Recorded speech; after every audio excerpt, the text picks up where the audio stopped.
Better late than never. We are now live. Apologize for the delay in starting today. Welcome to Rice TVX and the latest transmission of Stranger Than Fiction.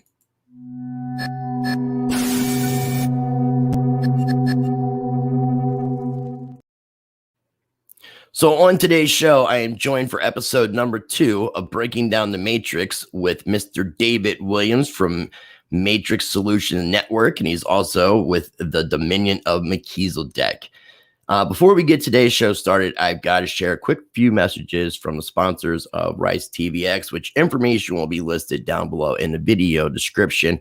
And also later on this evening, I will be doing another live stream talking about John McAfee, my friend, who unfortunately has passed away, the man, the myth, the legend. I'm going to talk about my thoughts, his death, and a little tribute to the man, the myth, the legend himself, John McAfee. I've got a playlist for all 7 of the interviews that I was able to do with him, as well as a speech that he recorded for a conference in Philadelphia in 2019.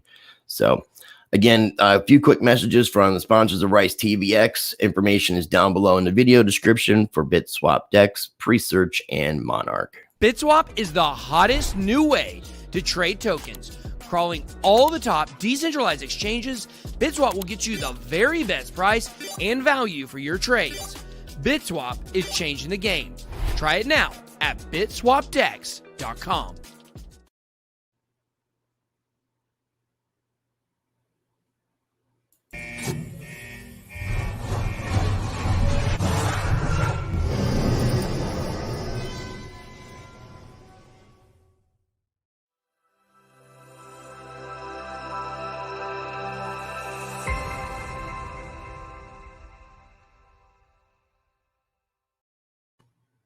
Now, being that this is episode number 2 with Mr. David Williams, that means there is an episode number 1 that is listed down below in the video description. And I created a playlist as well because I know we're planning on doing future episodes.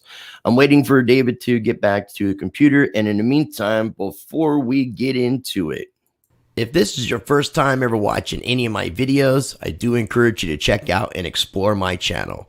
Make sure you're subscribed, and also make sure you subscribe to my backup channel, Rice TVX2, the sequel. And in case anything ever happens to my channels on YouTube, make sure you're following me on Odyssey, where I have backups of my full catalog and post up extra content as well. If you'd like to support the channel directly, check out my Patreon channel. I post up exclusive content and you get early access to videos.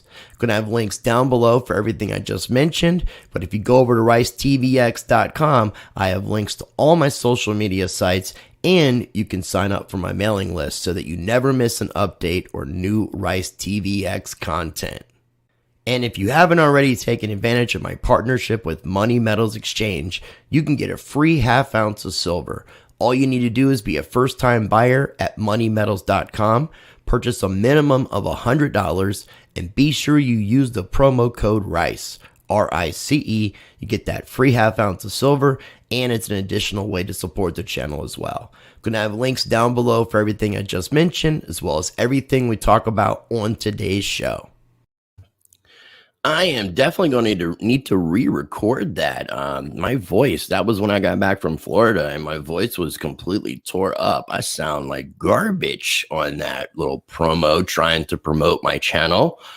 But definitely, please take advantage of those links down below, and be sure you're tuning in tonight. Let me make sure I remember what time I had scheduled this thing for, because with that being said, I want to make sure I'm doing the right time for everybody to tune in for this tribute, this video where I'm talking about my thoughts of what's going on with Mr. John McAfee. So I have that scheduled for 7:00 p.m. Eastern Standard Time.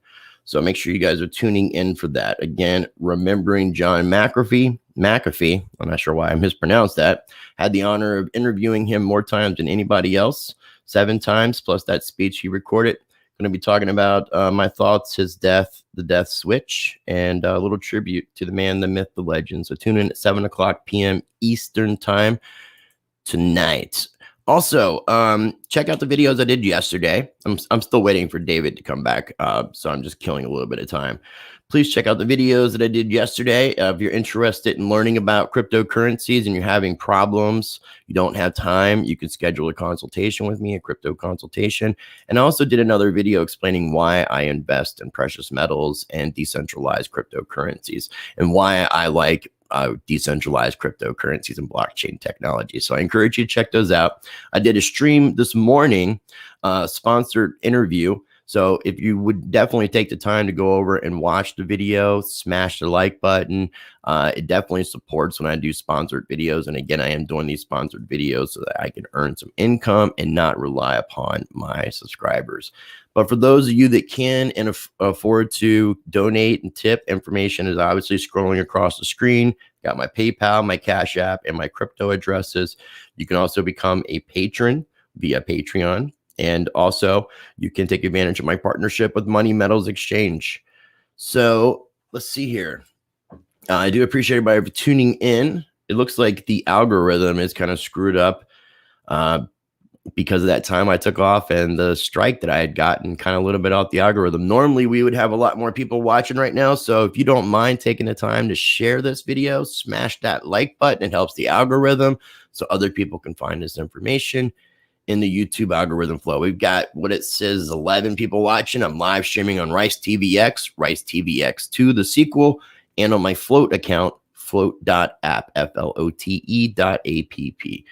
Pixie Dust, sorry for starting late. We are obviously on for today. Mr. Onyx99, thank you. Appreciate you tuning in. Haska Sun. Miss Kat Peterson, thank you for tuning in, Kat. Adam, appreciate you joining the stream. It looks like I think David's ready. David, if you can hear me and you're ready, nod, let me know.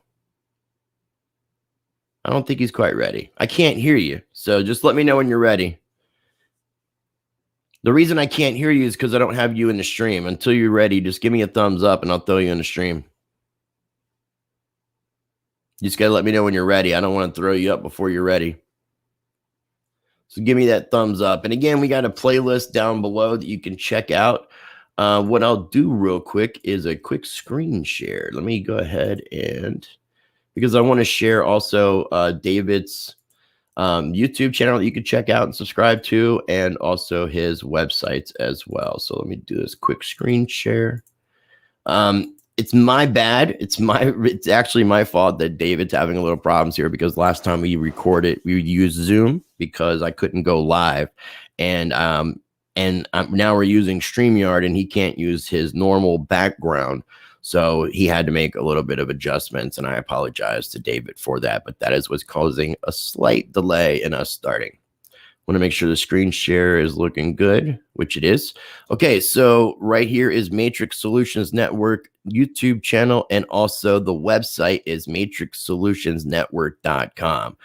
There you can find links for his Patreon channel if you'd like to support his work, where he's got exclusive content, the majority of his content, and also a lot more information, which he explains in the first conversation that we had in interview number 1. Let me see here. I'm getting a text. I'm going to make sure it's not. Okay, so it looks like David's good. All right. Bear with me 1 second, David. I'm going to go ahead and pull you in. All right. You are on screen. We are live. How are you doing, my friend? Well, I'm doing good. I apologize for the throwing you off at like 5 minutes before you were going live. My bad. Well, it's not a big deal because neither one of us realized that the last time, YouTube had you in YouTube prison. Yeah. And so therefore we didn't record. We didn't go live. No, we didn't. And a lot of that I was telling you before we started, man, because of everything that was going on, my mind has just been like jumbled. It's getting better now that I've taken that break and slowed down and kind of where I'm at now. But yeah, that was a crazy time period. So it was when I couldn't put out videos and go live. And so I apologize. Not a problem. I just need to know how I look now, because I'm not on. I rearranged my entire setup so that I'm not on Zoom. I don't have my normal background. I think it looks good, man. This is just personally, me. We're both wearing dark red shirt. I think, is it a dark red or is it an orange? Orange. Yeah, it's orange. Okay. Well, Yeah, we're kind of matching a little bit. yeah, you've already noticed from the last interview because you said something to me about it. Right now, I have is some temporary implants, and because as I told you, I'm going through the dental inquisitions at the moment. Yeah, you've had some extensive dental surgery, and I didn't even know if you were going to be ready to do something today, but you said that you would be, so here we are, and I appreciate you taking the time. Yeah, it's we live in a society where we're just not trained properly, and this medical profession, man. I mean, when I do certain presentations, like I just did one on Tuesday, and that's to an entire health group. Because one of my website domain names is 3 Keys to Freedom, and I developed that years ago as part of the right of self-determination because I call it my map, and it's MAP. And number 1 is maintain good health. Number 2 is acquire financial independence. And number 3 is to protect 1 and 2 with the right of self-determination because you're not going to protect it any other way. Unless you got immunity and exemptions by agreement, by variation by agreement. And I can tell you right now, there's no U.S. citizen got any variations. They want to talk about in their constitutions and their documents that the rights and immunities of a citizen. Well, there is no such thing. I learned that lesson the hard way. So, and another lesson I learned the hard way was don't let dentists talk you into stupid things like replacing your mercury amalgams with composites. That was work that was done some 15 or so years ago. Every single failed. And the cavities grew back underneath the composite and ate the teeth away from the inside. So I paid them to ruin my mouth, and now I got to pay them to fix it. Doesn't that suck? And you think that they caused the problem, they should be fixing the problem, but that's not how our awesome medical industry, insurance industry works here in whatever you call this country. Well, yeah, but for me, I've never, ever, I told someone this the other day, I have never, ever owned health insurance. And never. Yeah. And if you look at people say, well, why not? I'm like, do you know how many, I'd probably take $500 or $600 a month worth of nutrition. That's my health program. And what it means is that if I pay for something, I pay for it. But there are people who've, they don't do insurance for no reason. I mean, it's all based on actuarial tables. They then get to put all those dollars into massive accounts that are tranched at $500 million a piece. And they just sit there and spend money. And so then they come up with legislations like Obamacare, where I don't know if you're aware of this. When they did the whole Obamacare thing, they actually seized Fannie Mae under executive order. That was in the 2008 time period, or right around there when the housing market issues were going on, and that was supposed to be part of that, if I'm not mistaken. Oh, well, there was no housing. Well, there may have been some housing issues going on, but seizing Fannie Mae was specifically so that it became a government entity. It was no longer on the. They pulled it off the stock exchange. Freddie Mac, I believe, was in the same position. Well, Fannie Mae went from $66 a share one day to $1 a share the next. So anybody who owned Fannie Mae stock was raped. And so there's been this court case, and under the Trump administration, they were going to come back, so they said, and undo all of that, and it would be given back to the shareholders. Fannie Mae is flush with assets, so to speak, so they were expecting possibly that it would go back on the big boards, go something like $500 a share. I know that I know people that personally that were betting on that. And when I say betting, I kept telling them, they're like, well, Obama seized it illegally. And I'm like, what are you talking about? Do people not read executive orders? No, a lot of people don't. I could even say myself included with these executive orders, especially when it comes to Obamacare. I have not read a piece of it at all. So, I mean, I can honestly say that, but I mean, a lot of people will act like they have, or they know what they're talking about and just not care. It's like part of the conditioning, I believe. Real quick, before we get into anything that you want to talk about, I saw something yesterday that really caught my attention, and I had to bring this up to you because in the first video, which people should check out as a precursor to what we're talking about, you mentioned in 2005, you, David Wynn Miller, Russell J. Gould, and several other people had a Supreme Court case a tort case going on. And what I found interesting was somebody who I know, her name is Romola D. She's a content creator and a reporter, and she talks about things in the sovereignty movement. Mm-hmm. And one of the people that she interviewed, his name is David Williams, and he spells it in the quantum, which would be the truth language, using the semicolons and colons and all the different things that Russell and David would use with their truth language, with their quantum grammar. So, did you say you cannot see the screen? Mm-hmm, I can see it. Okay. Do you see this dude? There's a David Williams that did an interview with Romola D, and the video is about David Williams on freeing yourself, meet your straw man, legal fiction, corporate entity. It's almost like the Bizarro you, and like he's obviously a little bit bigger, but I found that to be very amusing that there was another. I mean, not that David Williams is such an uncommon name, but it's actually David William, not Williams. But I just thought that was still interesting that he had his name written in a quantum format. Well, they only put a hyphen and not a colon, so according to Russell Gould, he can write it forwards or backwards, and it wouldn't matter. It would be William David William. Yeah. Backwards, upside down. I just had to add that in before. It's a math problem. Allegedly. Yeah. So other than the surgery, how you been since last time we talked? I can't help it, man. I have to laugh about it because of my experience with all of this. I there was a point in time, because of my background in words and language, I was giving them things that they turned into new procedures, like Russell basically telling them that they were guilty of necromancy because of the uppercase or whatever. And I didn't know this until we went to DC. He was literally walking around saying, "That's my flag, my cannonball, my post office, this or whatever." And he would literally at times, though, like stand in front of a federal marshal.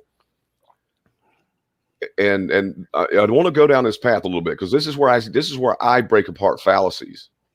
Right. That's cool. No, I did want to touch on this. I mean, you wanted to mention something and I wanted to get him out of the way. Okay, but fine. Pull that thing back up you just had. Let me show you the fallacy in that right up front, just in the title. Okay, hold on 1 second. I got to go back to the video. Go back to history.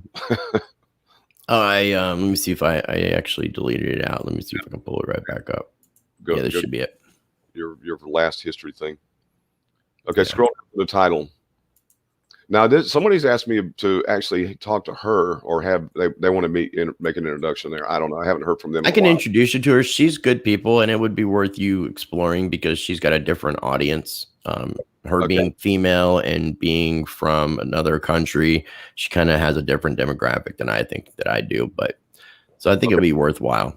She's good people, from what I can tell. And I think I heard that from either Michael Angel or Cobus or someone over in Australia, because I'm all over. I mean, I'm literally all over. You're worldwide. Yeah. Beautiful. While I was gone last week with the surgery, Thursday we shipped out a container of humanitarian aid to Honduras, and just yesterday I was drafting up the letter. I could actually pull it up. It's a letter that we will be sending to the governor down there. Voicing our concerns about the condition there, and also the rapport that we're developing, because I've been told that he may be the next president of Honduras. I'm not sure. I'm going based off my contacts and what they're telling me. And so, I look at all these treaties and stuff. It always says for mutual benefit and reciprocal advantages. What am I getting out of this? I'm getting more recognition for what we're doing. And I will have letters that will go from me to him, and letters that will come back from him to me. I already have that now, coming from Uganda. And because we've sent 3 containers of aid. I've got 2 of them sitting in Uganda already. One's still sitting in Kenya trying to pass through customs. And this is for, it's going to a refugee camp, because if you're familiar with what's going on in South Sudan right now, they're on the verge of civil war. And so 1 million refugees have fled South Sudan to get into Uganda. And so we had a warehouse full of stuff, and we just shipped out 3 containers. I mean, I put up the funds, and that's, for me, that's what I've done. I realized as a businessman, I was a businessman. So, you can't sell McDonald's hamburgers if you don't have golden arches. You've got to have some way to be recognized. And we've done that through humanitarian aid and through education. Right now in Liberia, Brian flew over there in September of 2019. We went to the Liberian embassy, and because of my connections through Liberia and what we're doing there, they took our passport, which is the passports that I designed, and made them official with what we're doing with the Dominion of Melchizedek. And she said, well, I'm going to need $150. And I said, for what? She said, well, they're putting a diplomatic visa in his passport so he can fly over. And as soon as he lands, he's landing as ambassador. And she said, well, unless you got a letter from the head of state, then we'll just waive the fee. And I was like, he looked at me and he said, what do you want to write me up a letter? I said, I don't even bring the computer. Where's I said, would you just take a card? And she said, no, we have to have a money order. I said, all right, well, where's the closest place? I'll just run and get $150 and you guys get the work done while I'm gone. Right. So, out of all that, we set up an NGO that's in Liberia. It's called IEPAA, or International Education Professionals Association. And our Minister of Education has been working in there with one of their people. His name is Dr. Mike Sopon. He is a dignitary in Liberia, but he's also a professor at the university. So we've been doing university level courses over there for 6 years. And because of us setting up the NGO and getting a license properly in Liberia, Solala County and Bong County both gave us 100 acres of land, and we're now building a university for them. That's really cool. And so, there's things that are going on that in my wildest dreams growing up on the farms of North Carolina, Chris, I would have never thought that I would have been involved in things like this. But once you start conceptualizing the right of self-determination and building a separate society, it's almost like the opportunities become endless if you can know how to conceptualize what you're doing. And that to me requires business skill. And I don't find a lot of that. And I never found a lot of it among the Patriot community. I'm not saying there's not business people out there. There are. But then again, we'll get back into like the continuation from last week, because Mary Tobler, who introduced us, I think she wrote me a note. She said, you're absolutely right about all the rabbit holes, just all the different rabbit holes that people run down. So go back to your little video there. I want to do what I said about hitting that fallacy. Okay. Meet your legal fiction. Meet your straw man. Isn't that what you talk about? Isn't that what you promote? Aren't you a big proponent of talking about legal fiction? Oh, no. I'm being sarcastic. I'm sure. I thought you spoke sarcasm. Yeah. Well, last week I talked, was 3 weeks now. I talked about it. I said, everything is a contract. A corporation, when you quote, incorporate something, like the King of Great Britain incorporated the Virginia Company for the nobility to go do business through in the Americas. And the first business obviously is setting up the colonies, Jamestown. But if you read the notes on the state of Virginia that Jefferson wrote about the setting up of the colonies and the Virginia Company, the king gave the company the right to establish all the government and the style of government and all the courts of magistracy. And the only thing they had to pay was the 5% due custom on imports and exports, according to the ancient trade of merchants. Right. All right. So understanding what I just said, a corporation is an agreement. And the word corporation does not mean dead body, like Russell was running around telling all the. Well, a lot of people talk about this. This is where I know you said you were open to debate. I mean, this is what I've been gathered. It's like you're kind of coming in from left field from a lot of the people that I talk to, because you're coming at saying that pretty much everybody that I've talked to is wrong, because they talk about the legal fiction. They talk about the idea of corporations or bailments, talk about trusts. Some of these people believe in assessed AKV. So, and this is why I'm researching all this, so I can find out what is the truth. Well, and that's what I appreciate about you. And, I told you, I did not rewatch the interview that we did until Sunday night. And usually, and I made this comment, that usually in an initial interview, you kind of end up being all over the map because you're trying to cover so many things at one time. And there's nothing wrong with that. Everybody thinks that, where's that magic bullet? Well, okay, there's 13 rabbit holes that I found. and there's not a one single magic bullet for any one of them, right? Right. So we live in this multifaceted world with multifaceted things going on all the time. You can't meet your straw man. He's just said they're calling it a fiction. Well, fictions, if you go look at the definition of a fiction, it does not exist. So how are you going to meet what doesn't exist? Well, it doesn't technically exist in the natural world. That's where people talk about, when we talk about matrix, we think I've been learning about what people are calling this legal matrix, where it's an artificial reality that's set up in this legal system that is completely against nature, that goes against natural law. It gives people that limited liability and not have to be accountable for their actions. Wow. You just went everywhere that I wanted to go all at one time. Cool. And the Let's reason do it. The reason is on one of your other channels, because I went and watched some other interviews that you've done. One was with Clint Richardson, and there was a guy in there that, and I'm just going to tell you point blank, I'm going to be a man and own up and man up on this. I just blew his butt out of the water. He come in, and this is the reason why. These little bitty mental attitudes, I can look at the essence of how someone uses words, and it tells me about their mindset. So this guy that's being interviewed by her, I don't know this David Williams, whoever he is, and I don't care that we got the same name or maybe have the same name. I changed my name. I did that in court, by the way, at Russell's trial. Okay. Unintentionally, by the way. You changed your name? Mm-hmm. Yep. So you weren't born? Nope. Or birthed David? Your parents didn't name you David Williams? William David Parker. Oh, you somehow reversed it and got rid of the Parker? No, the universe made me do it, because get this, the first thing that happened on the witness stand when I had to go to Russell's trial. I mean, dude, that was when they finally wanted me. Look, they got me into court. They served Russell at my house. He'd been in Florida for 7 days. I get a knock on, and he stayed at my house one night, and I get a knock on the door the next morning. It says, Russell Gould here. Did you freeze up? I think he froze up on us. From a CID agent from the IRS, right?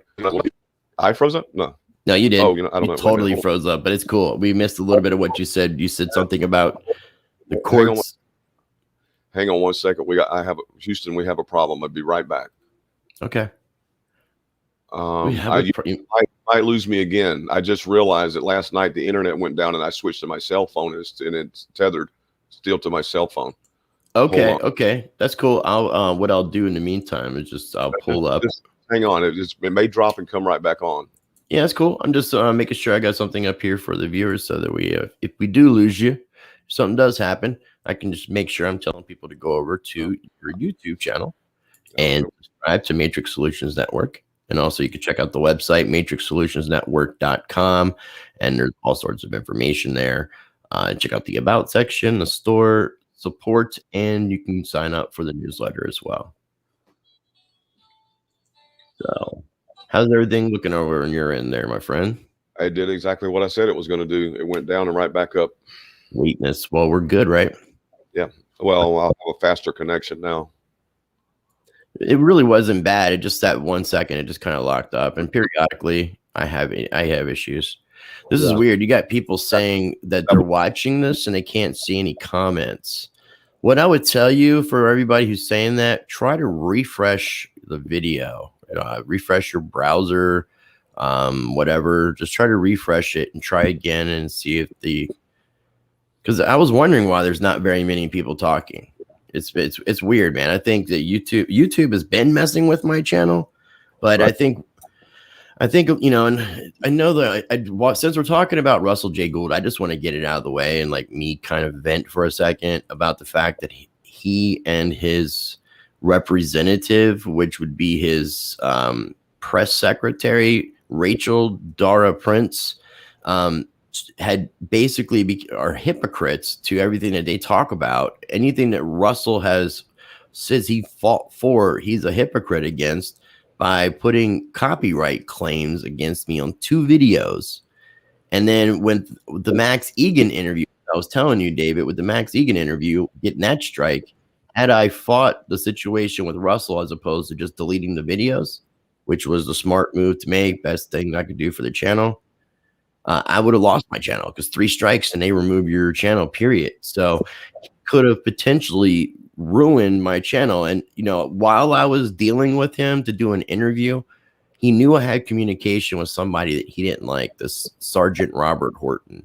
And he told me that if I would have done any interviews with Sergeant Robert Horton, then I wouldn't have gotten an interview with Russell.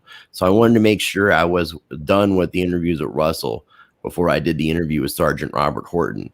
But it's basically like you would have to contract with him. He would be your dictator and he would rule what you can and cannot do.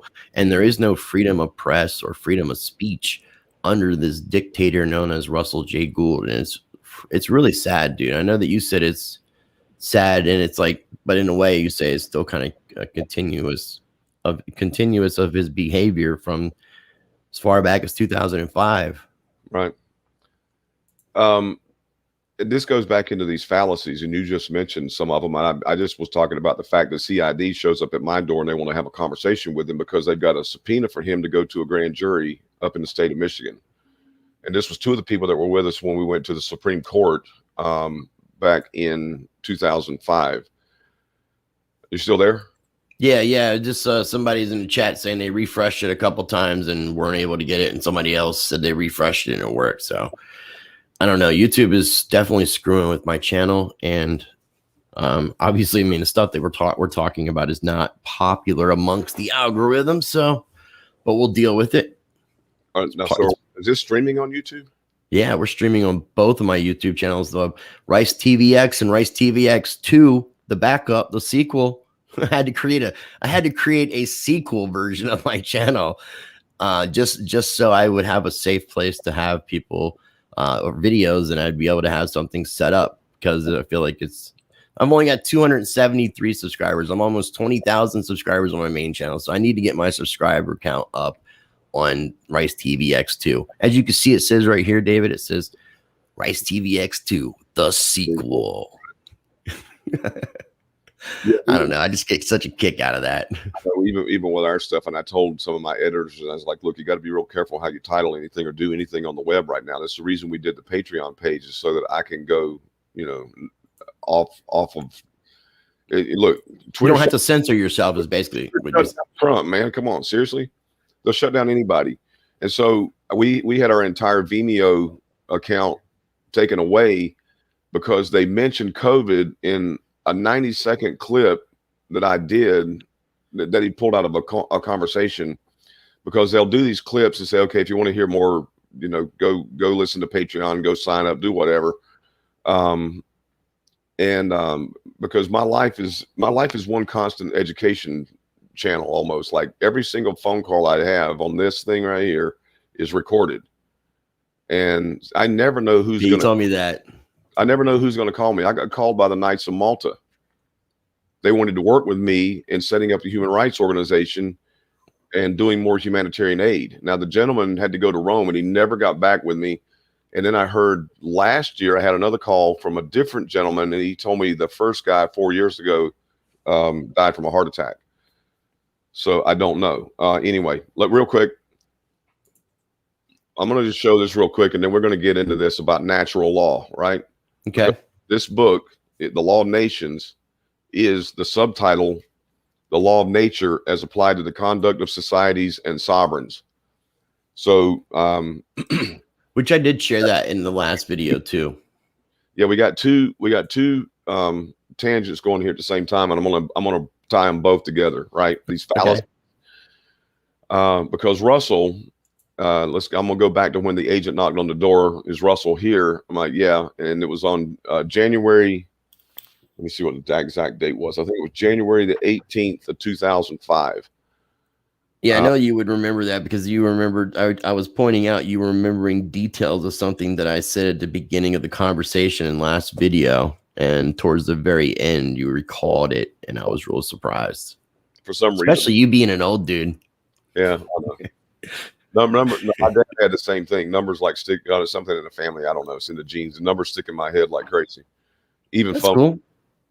Cool. But I also know, because you never forget that when you are standing at the Supreme Court on January 19th, in 2005, and you didn't even plan it. You know, we're standing there. It snowed that day. It took us 12 hours to drive from Raleigh, North Carolina to Washington, D.C., so that we could finalize what we were doing with unity states of our world, because that was at a time where I told Russell about the right of self-determination. We looked like a community that could come out. The judges were extending us grace and a lot of leeway, although they'd already put him in jail Right. For his arrogance. And I'm very universally conscious about that, you know, why people end up having certain things happen to them. You know, you're running around saying that you captured their flag. That's an act of war. Capturing someone's flag is an act of war. And he said, well, it's not flying. You know, they didn't write Article or Title 4 in his language, so therefore it's invalid, and now he owns their flag. So he thinks a prepositional phrase captured a flag. And I muted myself by mistake. Did you by chance ever happen to meet his parents? I think I did once. The reason I asked this is I was at his home in because they were on like a reservation outside of Lander, Wyoming. I've got Adam who's watching this. Him and Kat, they had done some research on, because they were involved in some quantum grammar stuff and looking into it. And ultimately, this is one of the things that they had come across. It's an article from Cult Education Institute talking about parents want to take jailed, brainwashed son home. This is in 2004, before like the case you were talking about. He was locked up. Mm-hmm. It said parents of Russell Gould, 30, whose adherence to the philosophy of David Williams Miller has landed him in trouble with the law, says their son has been brainwashed and they want to take him back to their Wyoming home while his court case is pending. Okay. And just kind of go into this thing about being in a cult. Can we just stop this for a minute? Yep. I don't know who Mike Miller is, but he's full of shit. Where are you talking about, Mike Miller? The guy that wrote that article, I saw his name, Mike Miller. Oh. Now, and I want to tell you the reason why. When I said last time we were on the interview, Russell did more than everybody else, I wasn't joking about that. But you can do everything right and then end up doing one thing wrong, and it's ball game over. It just discounts everything that you do. It doesn't matter if you do, especially when you're doing things that are very harmful to other people. Well, and that's where I say, like, I can't prove or disprove. You say you have more information. I don't, but I can't prove or disprove it. I just know that who he is today, the man that he's become, I really, and I'm giving him grace by calling him a man. That's a point, though. That's a great point. Who you became today, you know, like the song, what have you done for me lately, right? It doesn't matter what you did in the past. It matters, you know, are you continuing to do it? Are you moving forward? Are you making progress? Are you making wrong moves and going steps backwards? And that's what happened with him. And I told him this to his face. Told him, you're going, you know, I told him, I said, you're boxing yourself in with your own contracts. And so, anyway, the weird part of that article is this. I know for a fact that when they had him in that court that time, because they held it for 7 months, and then you can't find the trial case anywhere because it's completely expunged. It's gone. He had filed so much paperwork around the world. They brought in like 26 boxes at one time, but him and Miller would always talk about there being these planes in the courtroom, right? And I addressed this last time, I think, in the interview. To go back, I don't think we talked about planes in the courtroom. Well, there's only the plane of the battlefield, which is where contracts being settled, which they call the well of the port. That's what they would call it. And so the jury's in a box, so therefore they're not there, right? That's part of their shtick. The jury's not. Well, they there. say the same thing about stuff written in a box is discounted. Yeah, but see, at the same time, listen to the fallacy here. The fallacy is that whatever's in parentheses or in brackets or whatever is actually not there. It may be there for information only, but then they want to talk about their quantum syntax being a mathematical problem.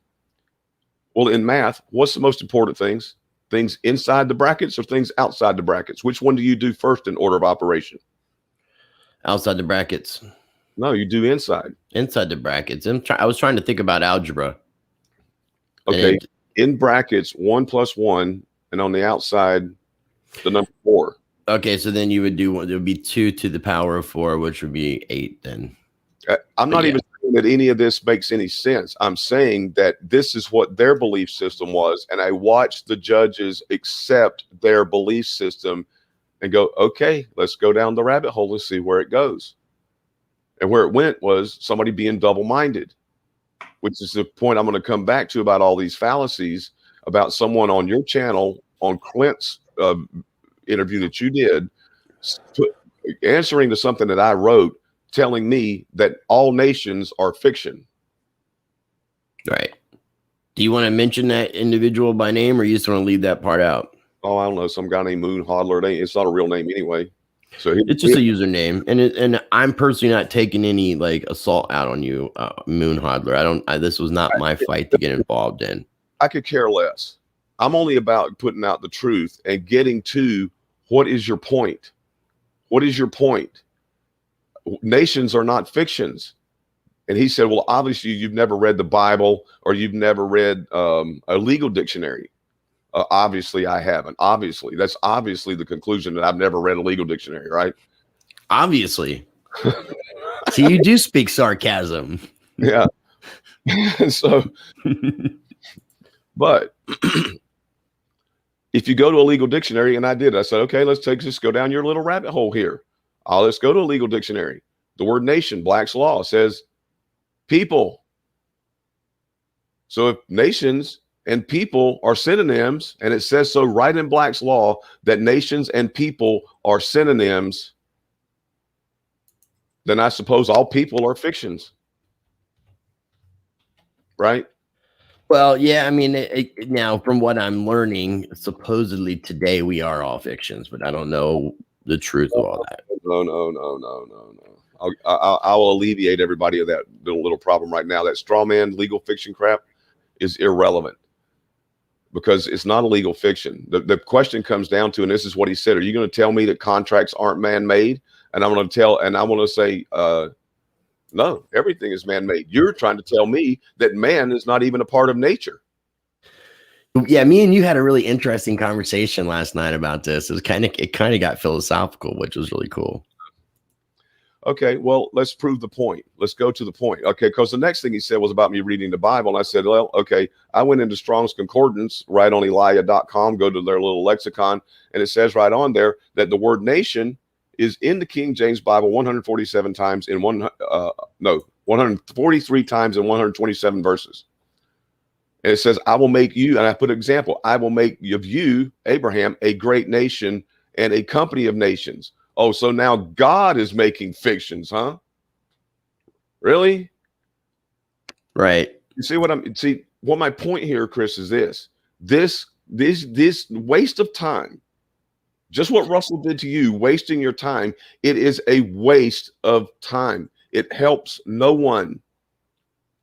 That I would agree with. There's a lot of things that I think that people are focusing on and arguing on that doesn't serve any purpose. And like, that's where I enjoy the conversations with you, and the fact that you're open to other conversations and such, because, you know, I think we all just want to learn. And if somebody really feels as if what the information that they've researched and obtained is the truth, and they can share that in a well-versed fashion to make it understandable, comprehensible to someone, I'm open to listening to that. Because when it comes to the legal fiction, and I'm trying to bring this question back around to a lot of the people I'm revisiting conversations with, is I still have not seen any kind of proof that I have a legal fiction entity that's being traded, that there's a creditor account or some sort of trust account that's got some sort of money that I would have access to. I haven't seen any proof of this, and I'm really big on like facts and evidence and things to that effect. And there's a lot of excuses as to why that information supposedly is not available. But I've even talked to like financial advisors who have access to systems that we don't have access to publicly. And it's just, I don't know what to think, man.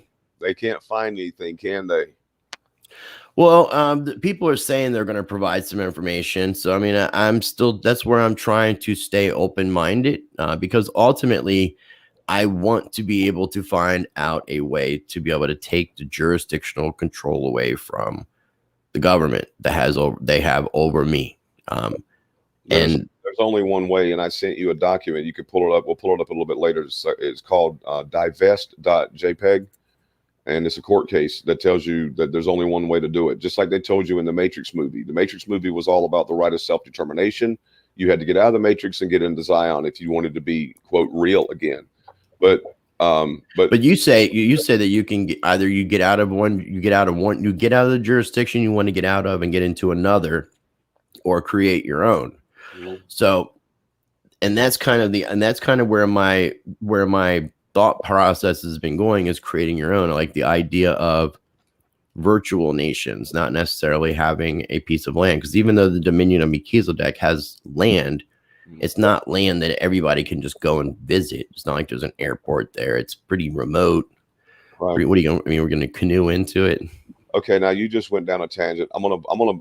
There's my bad. There's these two. That's okay, because I want to nail down that one right there. I want you to pull up 2011 Law of War desk book. Was that one of the images you sent me, or links? It's an image, but it's also you can go type it into Google and just pull it up in PDF really quick. What is it called? 2011 Law of War desk book. Art of War? Law. Art of Law? Law of War. Law of War. I'm sorry. States of America, man. It's the Law of War. Law of War, and then what? Desk book. Desk book? Yeah, desk book. Let's see what we got here. Library of Congress PDF. That's it. You can see this good? I can. Okay. Go down. Let's just show you real quick the so-called fiction nonsense that people talk about. And I've told you last time we were on interview, the right of self-determination is found under peaceful settlement of disputes, right? It's international law. It's backed by the United Nations. But it's specifically under peaceful settlement. If you don't like it, do something different. Get out. Now, go to the second page. This blew a buddy of mine away. He's a Christian guy. It just blew him away when I no. Back up to the hierarchy tree here. Okay, let me go ahead and make that a little smaller so we can try to see the whole thing. Okay. This is supreme law. International law is the supreme law of the United States, agreed on a long time ago. It's in the United States Constitution. It says this Constitution and all laws made in pursuance thereof, and that means plus, and all treaties made shall be supreme law of the land. Now, and enforced by all the judges in every state. So the municipal law also enforces the law of nations. This is the primer. This is where it begins. It's in the Constitution itself that Congress, here we go. Congress shall have the power to define and punish piracies and felonies committed on the high seas and offenses against the law of nations. I've debated with multiple constitutional claimed or so-called alleged constitutional experts. Every time I start, you're a constitutional expert? Yes. Have you read this book? Yes. Well, no, I haven't read this book.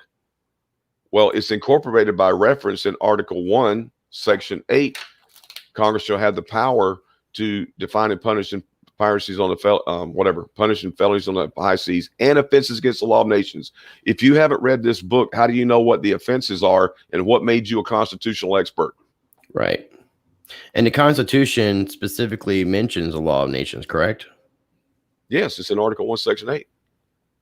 And it's one of the bases of what the founding fathers used when they created their documents was the law of nations, which is not necessarily international law. It's just more of kind of a template direction of how things should be done, more of a philosophy behind it. And everybody is honored that since that book was published, which was a long time ago.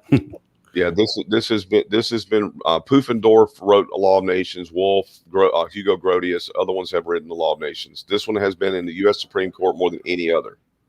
This was their book that they used to in their debates in founding the United States of America. Right.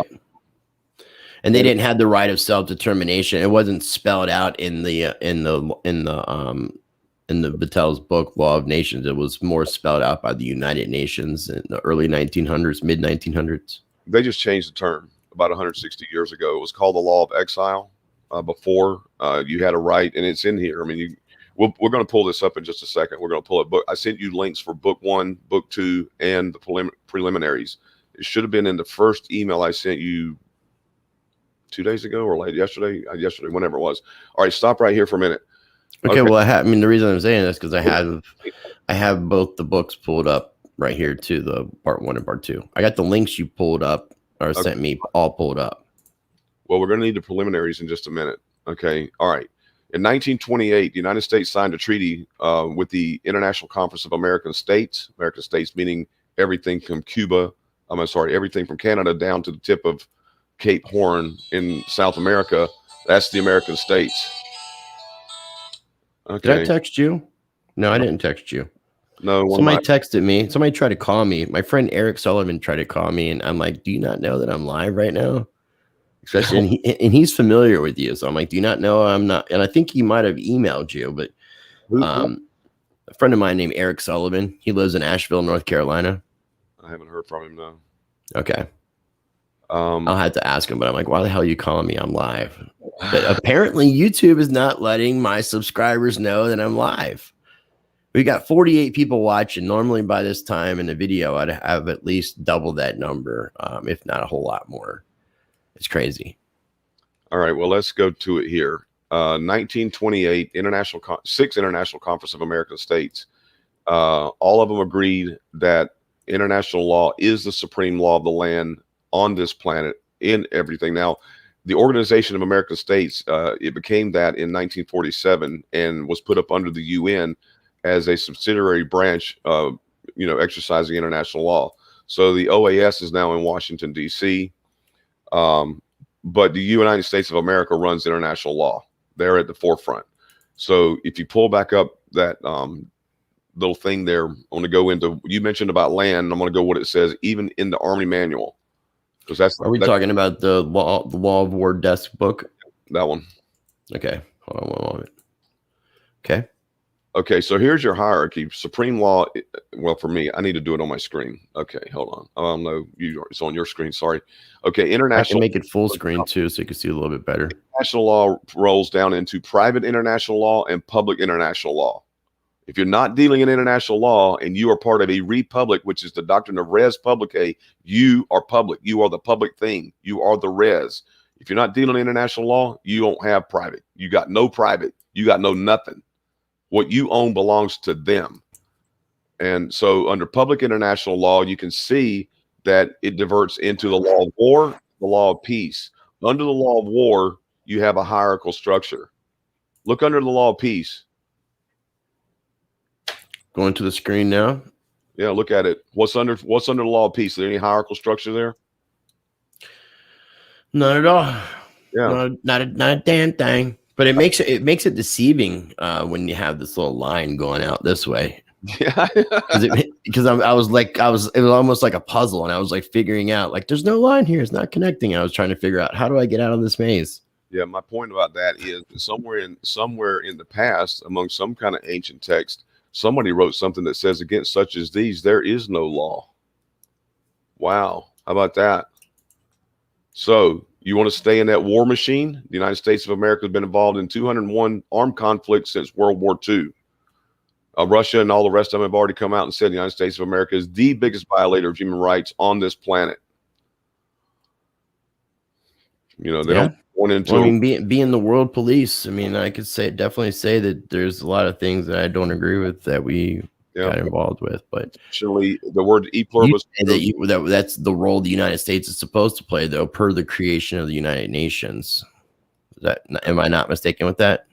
That's absolutely correct. United States is the top dog in the UN. America. And for everyone that thinks that I've heard this forever. Well, we need to get the United States out of the UN. We get the U.S. out of the UN. And you're like, they are the UN. They are the UN. It's on U.S. soil, or soil that was granted over to them by Rockefeller. But at the same time, it says that the United States is a permanent member. Like, Hey, Chris, You ever seen this movie? what does the word permanent mean to you? What does the word permanent mean to me? I permanent defined to me means forever. Yeah, it says the United States is a permanent member of the UN. Permanent. A forever member. And therefore, since the nations are all members of the UN, 193 nations, if you are a member of a nation that is a member of the UN, you are a member of the UN. Period. Yeah. So now in this document here, I think I want you to type in I want you to do a control F and type in the word nomad. On the law of war? Uh-huh. Okay, control F and type in nomad. Look at you, Mr. Computer Man. I didn't even know that function. Okay, so do you know which one we're looking for? You expand the screen if you can. Okay. Okay. All right. So this is, if you go up above this is international law, because the law of war is international, obviously, except for, when you're talking about gangs in Chicago. Okay. So definition, international law is defined. Okay. It's the rules that generally apply to the conduct of states, meaning societies. See, this is why everybody gets all this word crap wrong. They want to worry about it. Nation, state, society. They are real. They're not fiction. They are composed of people. And I'll get back to the legal fiction thing before we're done. But I want to go down here to where we were on the other page at Nomad. Okay. Because the UN and people are already having discussions. When the Knights of Malta called me, they said, we want to begin discussions in the UN on landless sovereignties, because they already claim to be a landless sovereignty. And then, of course, I have a lot of people that say, well, why would you want to work with the Knights of Malta? Look at their reputation. It's going to make you a criminal and all this kind of crap. And I said, are they a landless sovereignty? They say they are. I don't believe them, but it does say it on their site. Interesting. Okay. But they are an internationally recognized entity because their domain name is a .int, which probably costs $50,000 to get. But since it's right, that's regulated by the UN, regulated by ICANN. So international law developed to regulate between states, meaning nations, and they're the focus of international system. The international law establishes 4 criteria. Now it says define territory. That is not true.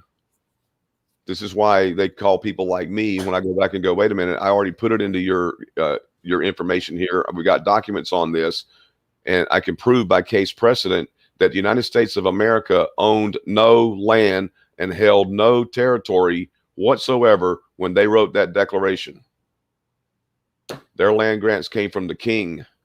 They were usurpers of the king's land. And the reason it was the king's, whether the king, people say, well, how did the king get it? Who cares how they got it? The thing is, those founders had agreed that the king was their supreme leader, their supreme ruler, and their land grants came from that king. They don't get to go back and argue who owned it before the king. They took the land from the king. All right. So they had no defined territory when they wrote the Declaration of Independence and when they wrote the Articles of Confederation. The king only said, fine, I'll give you the land grants as long as you pay back all the debts you people are in. I'm going to have to give you the land so you can tax my former citizens, my former subjects, because you're going to have some money coming out of them to pay back this debt you created. And that's why you had Shays' Rebellion and everything else, because taxes immediately went up like 500%. I mean, this is like really crazy when you think about just like some of this stuff, because like I would think that if we were really in a dispute with the king and the king owned the land, that we would be basically just throwing our middle finger up to the rest of the world saying that no, we're taking this and we're not really going to be playing in your playground anymore. So whatever rules you guys have, that doesn't apply to us. So come take it from us. Possession is ownership. Yeah. That's what I would think. But being that wasn't the case, it doesn't seem like there was a real true dispute. That's why I do look at your ideas of the fact that the colonies and states are basically interchangeable, and they just changed the name of the word that was where the definition is. They're both the same thing. There really wasn't much of a change in the way that the United States from the colonies. Yeah, like John Green says it on his stuff in Crash Course U.S. History. It went from a bunch of rich white guys owning everything to a bunch of rich white guys owning everything. Well, no, it went down to, I would say, to a few rich white guys. It went from a lot of rich white people to a few rich white people. This is why we discussed that naturalization document last week, where if you wanted, once they did the Articles of Confederation, there was no naturalization process in the Articles. They were in each of the states' constitutions that had come together to form a confederacy. So they were treating themselves like nations, because you can see in here the word state and nation are interchangeable. The word that everybody trips over that they don't even know. What somebody in the comment was asking about the law of the sea treaty, and then he said the U.S. is under law of the sea question marks. Do you know what the law of the sea treaty is? The U.S. ain't under anything. Their attorneys draft these documents and then they sign them. They sign them for you to follow. They're not under anything. They're the sovereign. Okay. If anybody doubts that, let's just do this real quick. We'll come back to this. I hate going down these tangents and not coming back, but we're going to wrap them all up. But I'm going to end this argument right now. Go click a button over here and do another Google, and let's do sovereign immunity of the United States. And let's just go to Wikipedia. Sovereign immunity of the United States? I don't give a crap who doesn't like Wikipedia neither. Sovereignty. I got upset when I first watched the presentation. Sent it to me. Are you still there? Yeah. Can you hear me? Yeah. Okay. Listen, when you sent me the thing to our interview last time, I got a little bit upset because I saw the words David Williams Unleashed, and David Williams Unleashed for me was an afterthought of doing the right of self-determination and doing YouGotLiedTo.com and doing GetOutTheSystem.com, doing DissectingPropaganda.com, the AntiTrollForum.com, all these other little things that I've created that I look at it from a business standpoint. It's a marketing thing. You know, I understand people have diverse, things that attract them. So like I'll take two websites that basically mean the same thing. YouGotLiedTo.com and DissectingPropaganda.com. One is going to appeal to people that are more emotional, and the other one's going to appeal to people that are more business-like. I've been in business long enough to know this. It's not rocket science. Okay? You told me to look up that sovereignty. Sovereignty of what? So my point about David Williams Unleashed is to do kind of what I'm doing right now, because, I got really on my horse. 2 nights ago, my group and my team editors, we came together and we went through the comments from the last interview. You had something like 113 comments. There was on the interview that me and you did. Yeah, there was only 3 of them that were of any value. And I also told you that I would debate with anybody. I don't care. Right. Because if you can prove me wrong, fine. But I've been doing this long enough. I know what I have and I know what I've done, and it's not going to change unless somebody's got a better path to help me get more immunity and get more diplomatic protections and immunities than I already have.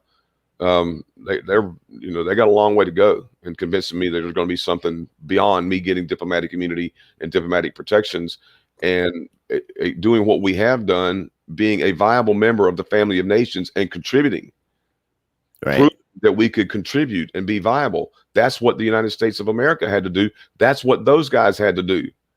Do you think the King of Great Britain said, "Oh, fine, you're taking my land from me"?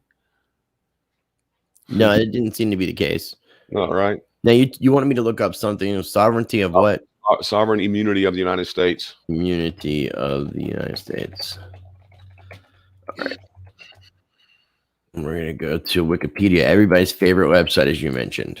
Yeah. And I'm not going to say, there is some decent information. It's on Wikipedia. You just sometimes need to fact check some of the stuff. Go get it out of a legal dictionary, but I don't care. Not right now, because it's going to say the same thing. If go down, we can start right there. Just read that first thing. United States law. In United States law, the federal government, as well as state and tribal governments, generally enjoy sovereign immunity, also known as governmental immunity from lawsuits. Local governments in most jurisdictions enjoy immunity from some forms of suit, particularly in tort. The Foreign Sovereign Immunities Act provides foreign governments, including state-owned companies, with a related form of immunity, state immunity, that shields them from lawsuits except in relation to certain actions relating to commercial activity in the United States. So yeah, I've actually had a situation where I got arrested for a for apparently not completing probation for a driving charge in Virginia. They put a misdemeanor fugitive warrant out for my arrest. I had actually completed everything that I was needing to complete. They failed to enter the information into the system, and somehow I was picked back up on a mistake. And ultimately, when I was able to get out of jail and contact attorneys and contact Virginia, I was told that I didn't have a lawsuit, that the state had immunities over things like this. And I'm like, so if I mess up on the paperwork, I can get put in jail, or there could be some consequences that I have to suffer. But if the state makes a mistake, it's okay. Just keep reading. The principle of sovereign immunity in the United States was inherited from the English common law legal maxim rex non potest pecare, meaning the king can do no wrong. In some situations, sovereign immunity may be waived by law. Okay, read absolute immunity. Absolute immunity. When absolute immunity applies, a government actor may not be sued for the allegedly wrongful act, even if that person acts maliciously or in bad faith. And qualified immunity. When qualified immunity applies, the government actor is shielded from liability only if specific conditions are met as specified in statute or case law. Yeah. Citizens have no rights. The state is immune. That's the end of the ball game. I don't care what dictionary you go look it up in. You know, go fight this battle with a bunch of federal judges. I've been in federal court.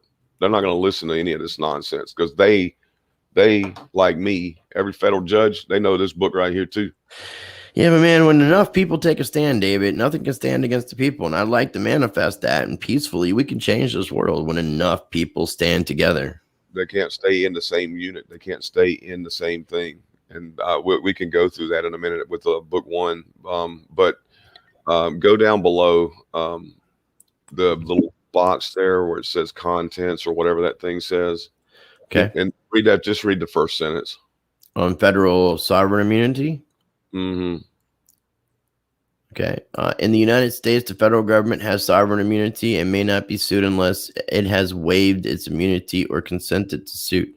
So unless the United States says that, nah, we're cool, you can sue us, it's all good, then you can sue them. Otherwise, if they don't say it's cool, then it's not cool. I have a friend of mine who's a JD. I mean, this is they taught all of this in law school. Yeah. I was taught this in business law. Right. Okay. Where were we? Let's go back to the law of war. I just want to do that. Here's another thing for all these people out here that were common law. Okay, well, bend the knee. The common law doctrine comes out of England that the United States uses, and it says right in there, the king can do no wrong. So go ahead, participate in common law. Right. We'll do some more common law here in a few minutes. Okay. One of the audios I sent you too was Arthur and I having a conversation about what common law is and what it's not. Because I still, my whole thing about it is, I told you that last week or last time, nation states are jurisdictions. Russell's little language thing, that ain't a jurisdiction. These other things, common law, admiralty, all that, this is nothing more than how you break down contract into different venues. But at the end of the day, it's still all contract. You look like you disappeared for a minute. No, I was fixing my light because my light was really bright on my forehead. Okay. Okay. So these are the things that the law of war says are required. A defined territory, even if it's in dispute. So that the land can be in dispute. Okay. That doesn't affect a body politic, a people. I'll give you, for instance, like something that's a concern in the world today. The Marshall Islands are sinking. Some of them are sinking. They may have to evacuate their people and do something else. Well, just because the land went underwater and they can't live on it, does that make them not Marshallese people anymore? Right. See, this is why I did a whole presentation on in name only. People call themselves Americans. There's no such thing as an American citizen. There never has been. It's always been citizen of the United States. After they wrote the Constitution, before that, you were subject of the state of Maryland. You were subject of the state of New York. But wouldn't that be a state citizen? And couldn't you revert back to that status? No. No. Because I mean, there are a lot of, and this is where I would like to have you talk with a gentleman by the name of KL, and maybe you could check out some of the videos. I can send you some links, but he's got court cases that talk about multiple statuses and people being able to shed statuses and revert back to statuses. I told you, I didn't send you the document on that, but it's in the book I have on statelessness and international law, where it says I think it's page 4, paragraph, it just says right in there that the word citizen, national, and subject are all synonyms. So they don't matter. None of them have immunities. And particularly in this case, what I was always concerned with was in personam jurisdiction and having immunity from arbitrary power, where just like they did to you. So, I mean, basically you're saying that there's no such thing as being self-sovereign, self-governing. Never has been. Man learned long ago he can't live unto himself. For lasting peace and security, men of goodwill must unite and organize.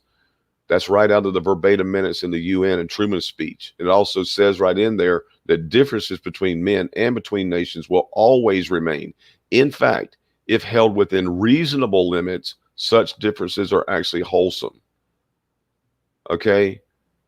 That throws out all of this nonsense of arguing. The Law of Nations in Book 1, Section 220 says, if you don't find it advantageous to remain within the society that you were destined by birth, then you are at liberty to quit it.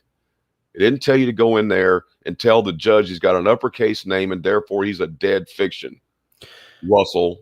But you can't quit it without having another place to go. Oh, well, you want to go find it? Let's see. In one of the emails, I don't know which one. I can look on my computer and see if I can find it real quick. Was it one of the images? It was an image I sent to you. Do you remember what it's called? It's called Divest.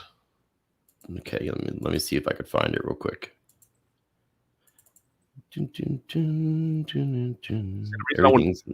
in alphabetical order. This is the way I taught on my original website. No one ever saw my face.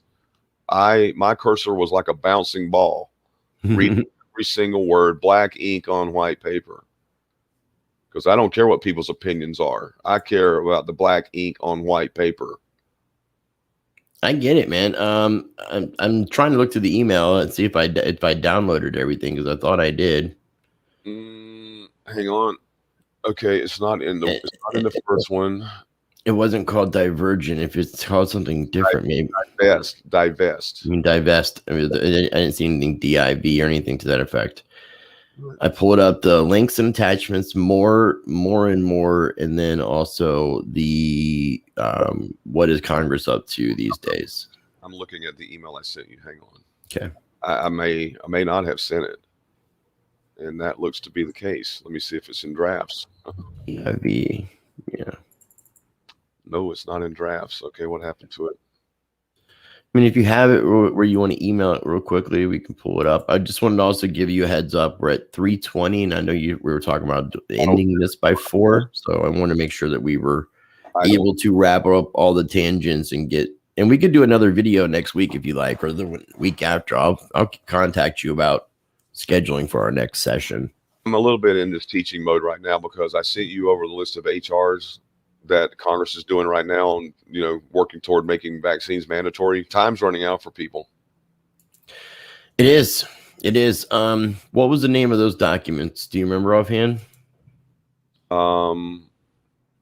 It just says list of HRs, what your Congress has been up to while you were sleeping or planning your summer vacation or whatever. Was it one image or two?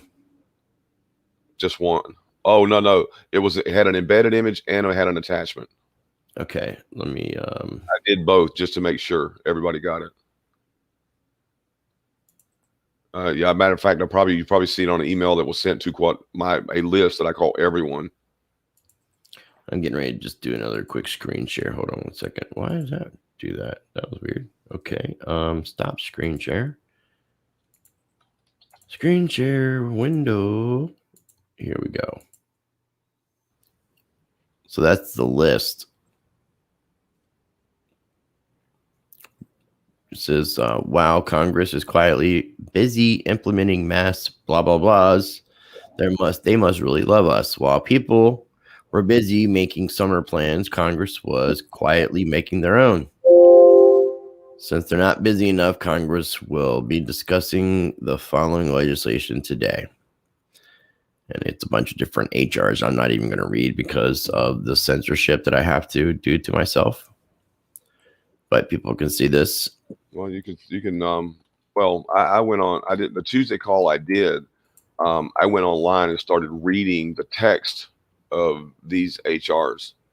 That's the problem. If I read all these things, it could cause some issues with either a strike or, I mean, I don't care about the demonetization, but I mean, I could be looking because this is in the area of subjects of what me and Max Egan were talking about. So this is where, and it sucks. It does, dude. I hate saying it, but if I'm going to be on YouTube, I have to self-censor myself to a degree. And this is the reason I wanted to work with the Knights of Malta on doing. Let me go. Wait a minute. And I got this full screen so everybody can read it themselves and look at it themselves, and people can take a picture of it, take a screenshot of it, whatever, because it's right there. Everybody can see it. It's you can read it. It's just a problem if I say it out loud. If David says it out loud on this censorship tube. Hey, look, they actually came out with a movie called Endgame. They said in Avengers Age of Ultron, that up there is Endgame, which that's the U.S. Space Command. That's warp speed. I mean, they're just telling everybody everything. The U.S. Space Command came out with a pamphlet in 1997 called A Vision for 2020. Well, what you saw last year was that vision. I mean, this stuff, they're using their quantum war games computers, man. This stuff is planned so far in advance. It's unbelievable. Oh yeah, it's crazy. And people, I mean, like, we're learning, and people are starting to get a little bit, the thing is, a lot of people are starting to wake up. Fortunately, I am seeing a lot of people that are getting a little bit upset and trying to figure out what's going on with the governments and all this money printing and our economy. And yeah, and now they're talking about wave number 4 of this, of a particular, maybe where this thing has mutated and becomes Silemyrus. Silemyrus. Silemyrus. I like that. Iris. Osiris. Oh, okay. Yeah, that. Yeah. That. Yeah, but it's crazy, man. I think that and now, when did you find this information out specifically? I was just sent that this past Monday. Okay. I wonder. I had to look into some of these and see where they stand and stuff. But go back, go check your email. I sent you over the divest JPEG I was talking about. Okay, hold on one second. Black ink on white paper again. Divest. Okay. I had someone look at my website last year, about a year ago. She was someone that was doing course curriculum, going to Waldorf College. And she looked at the website, went through the whole thing. She said, man, this is like 50,000 hours of work. Okay, can you see this? That's it. Let me look at it real quick. Okay, I think this is safe. It's 1952, so I don't think there's anything here that's going to get me in trouble. This is so sad, man. Southern California Law Review is what I'm thinking it's saying, with SoCal Law Review, Volume 25, 1952, case notes, page, I'm assuming 197. By voting in a particular, let me start that over. By voting in a political election in a foreign state are unconstitutional in that they violate the first section of the 14th Amendment. Although a citizen has a right to voluntarily expatriate himself, Congress cannot revert this right into a liability, so as to divest a native-born citizen of his birthright. The only means of divesting oneself of United States citizenship is by voluntarily undergoing a naturalization process in a foreign state. And that is from a federal Supreme Court case. Is that what that says? Yep, in Hawaii. Okay, and that's like a name that I'm not going to try to pronounce. Okimura versus Atchison. Yep. Yeah, 1951 was when that took place, and this was written from case notes in 1952. So this is the message in the Matrix movie. One key fits one door. That's it. That door right there's out. You get out, you become something different. Yeah, but then so then I mean, I could think of people saying the argument is that the corporation United States is a foreign state. So by going into as American citizenship, you are going into naturalization process into a foreign state that's foreign to the United States corporation. We're talking about the United States of America. I know that's the argument that I know I'm going to hear. Yeah. Anybody ever read the Constitution where it says that they have the right to pass all laws necessary and proper? They could stack 100 corporate entities up under that Constitution that they want to, and they own them all. Own them. So if they want to plant your little, it's like somebody said one time, it's like, what was it? They asking me, well, I didn't agree to that contract. Let's just end that argument real quick. Can you go pull up book 1 in the Law of Nations? You said you already had it up, right? Yeah, let me do a stop screen share with this. It's and just like, you know, go back to another screen share. And you got to pull up the preliminaries too, because that's where we really began. And I want to go back and tie that up. Hold on one moment. I have a question for you. If I make a chair, is that man-made? Like I told you, like if you make a chair, this is what we talked about last night where it got philosophical. If you make a chair out of a tree, it is it's made out of natural means, but does that mean that the chair itself is natural? I believe the answer would be no, because the tree didn't grow itself into a chair. So you had to change it from its natural state. You just removed mankind's natural ability to make and create whatever we want to and take dominion into the fact that mankind is not part of nature. I'm not saying that. I'm just saying that anything that we do to distort nature changes nature and therefore is not natural. No, that would just be my philosophical way of discussing this. Now, again, I'm open. Okay, Len, let's go to preliminary number 10. I was trying to pull it up, and here we are. Is this preliminaries? This is book 1. Well, let's go down. Number 2. Just go down to section 212 in book 1. Okay. 212. Citizens and natives. Yep. That's going to be right here at the top. Yep. That's small. If you need to expand it, expand it.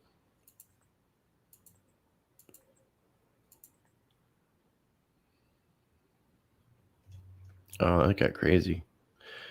Now I got to scroll down to 212. Okay. Citizens and natives. They're a member of civil society bound to the society by certain duties. Okay, so duty must be fiction, right? Because it exists in the mind. Fiction. All this is fiction. All of this is fiction according to the philosophy of fictions. Duties are fictions. This conversation is fiction. The internet is fiction. None of it's real. None of it exists. Subject to authority, that's man-made. That's fiction. There is no authority. The universe has no authority. Nature has no authority. The pride of the lion that runs the pride of lions, that really wasn't ever voted on. The alpha dog, the alpha wolf that goes and catches and hunts down the prey and helps the other ones surround the prey, but he's the first one that has voted on to do the attack. That's not natural. See, this is where this philosophical problem rests, is people wanting to believe that what we do, the fact that I have the natural capability of creating a contract and signing that contract, is somehow not part of nature, is saying that mankind is saying that nature is not multifaceted and not multitudinous in its expression of how nature expresses itself, just because we somehow allegedly have a consciousness that the other species on this planet don't have. That is the philosophical argument, and it is a bogus argument, and in a court of law, completely and utterly. Well, then, I mean, in that context, though, I mean, if we're thinking about this, if so, medical companies that are really big on taking natural things and trying to figure out a scientific formula and patenting it so that they can have some sort of rights to make money and monetize what they're doing, and they're creating an artificial version of something that exists naturally so that they could profit from it, but it's made by man. Does that make it natural? It's not artificial. It is real. If you die in the matrix, It's real. Yeah, it's real. But real and natural is, to me, different things. if you die in the matrix, you die in the real world. It's real. I mean, he had a bloody nose. He showed everybody this. The point is, what you're trying to say is because it has been altered chemically, it's not good for our body. People are trying to say that things that are not good now make them fiction, not natural, all of that kind of stuff. I'm not saying a fiction in that sense, though. I'm just saying unnatural. And to me, that's where I relate the legal fiction. If it exists the way that people talk about, that would be unnatural against God's laws. Our nature is such that we cannot assimilate the altered substance, just like we cannot assimilate GMO food. But it does not mean that GMO food is a fiction. It doesn't mean it's not real. It's just not good for us. Right. Okay, so that's what I mean about people confusing these words. That's the whole point about this, is confusion of words and getting into rabbit holes that just do not serve freedom. They don't serve you not being subject to a, quote, society that has agreed that we don't care that the election was fraud. Biden's the president. And you have to submit yourself to the majority. And that's in here too. And I'll go to that second. That's mob rule, but yeah. Well, it doesn't matter. They equally participate in its advantages. Okay, if there are any, that would be my point. I don't know that there's any advantages in a dictatorial war machine. The natives and natural born citizens are those born in the country of parents who are citizens. The society cannot exist and perpetuate itself other than by the children of citizens. Those children naturally follow the conditions of their fathers and succeed to all their rights, if there are any. The society is supposed to desire this and consequently owes to itself its own preservation. It is presumed as a matter of course that each citizen on entering society reserves to its children the right of becoming a member of it. The country, therefore, of the fathers is therefore that of the children. And those citizens, they become true citizens by their mere tacit consent. The analogy I use here is that people think that this is not true. This would be the same thing as some slave throughout time, say a Hebrew slave 2,000 years ago or whatever. Well, son, we were born slaves and the master has us, but you were born free. Do you think that conversation ever happened? The master owned the kids. According to biblical law on that one, hey, if you decided to get out from under the master, that little 7-year indentured servitude you had, and you got married in that time, and you had a kid, you get to leave. The master keep the wife and the kid because you had to have permission. See, all of this stuff, when people come at me like this Bible thing, you know, telling me that the Bible it says that nations are fictions or whatever that gentleman said on Clint Richardson, I'm like, you know, this so does not serve us. We waste so much time, even in this conversation, not getting to the real point because of all these fallacies out here. All right, so go up to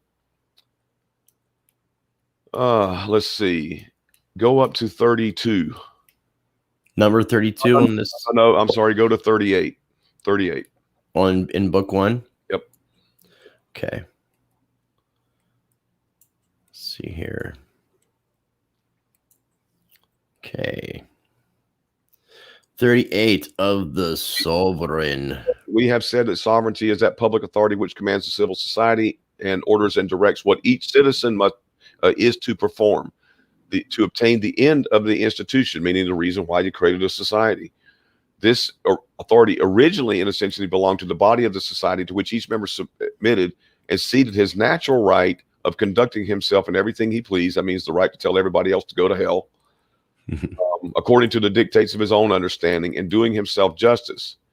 But now we already know that citizens naturally follow the condition of their fathers. So we've already bypassed all this.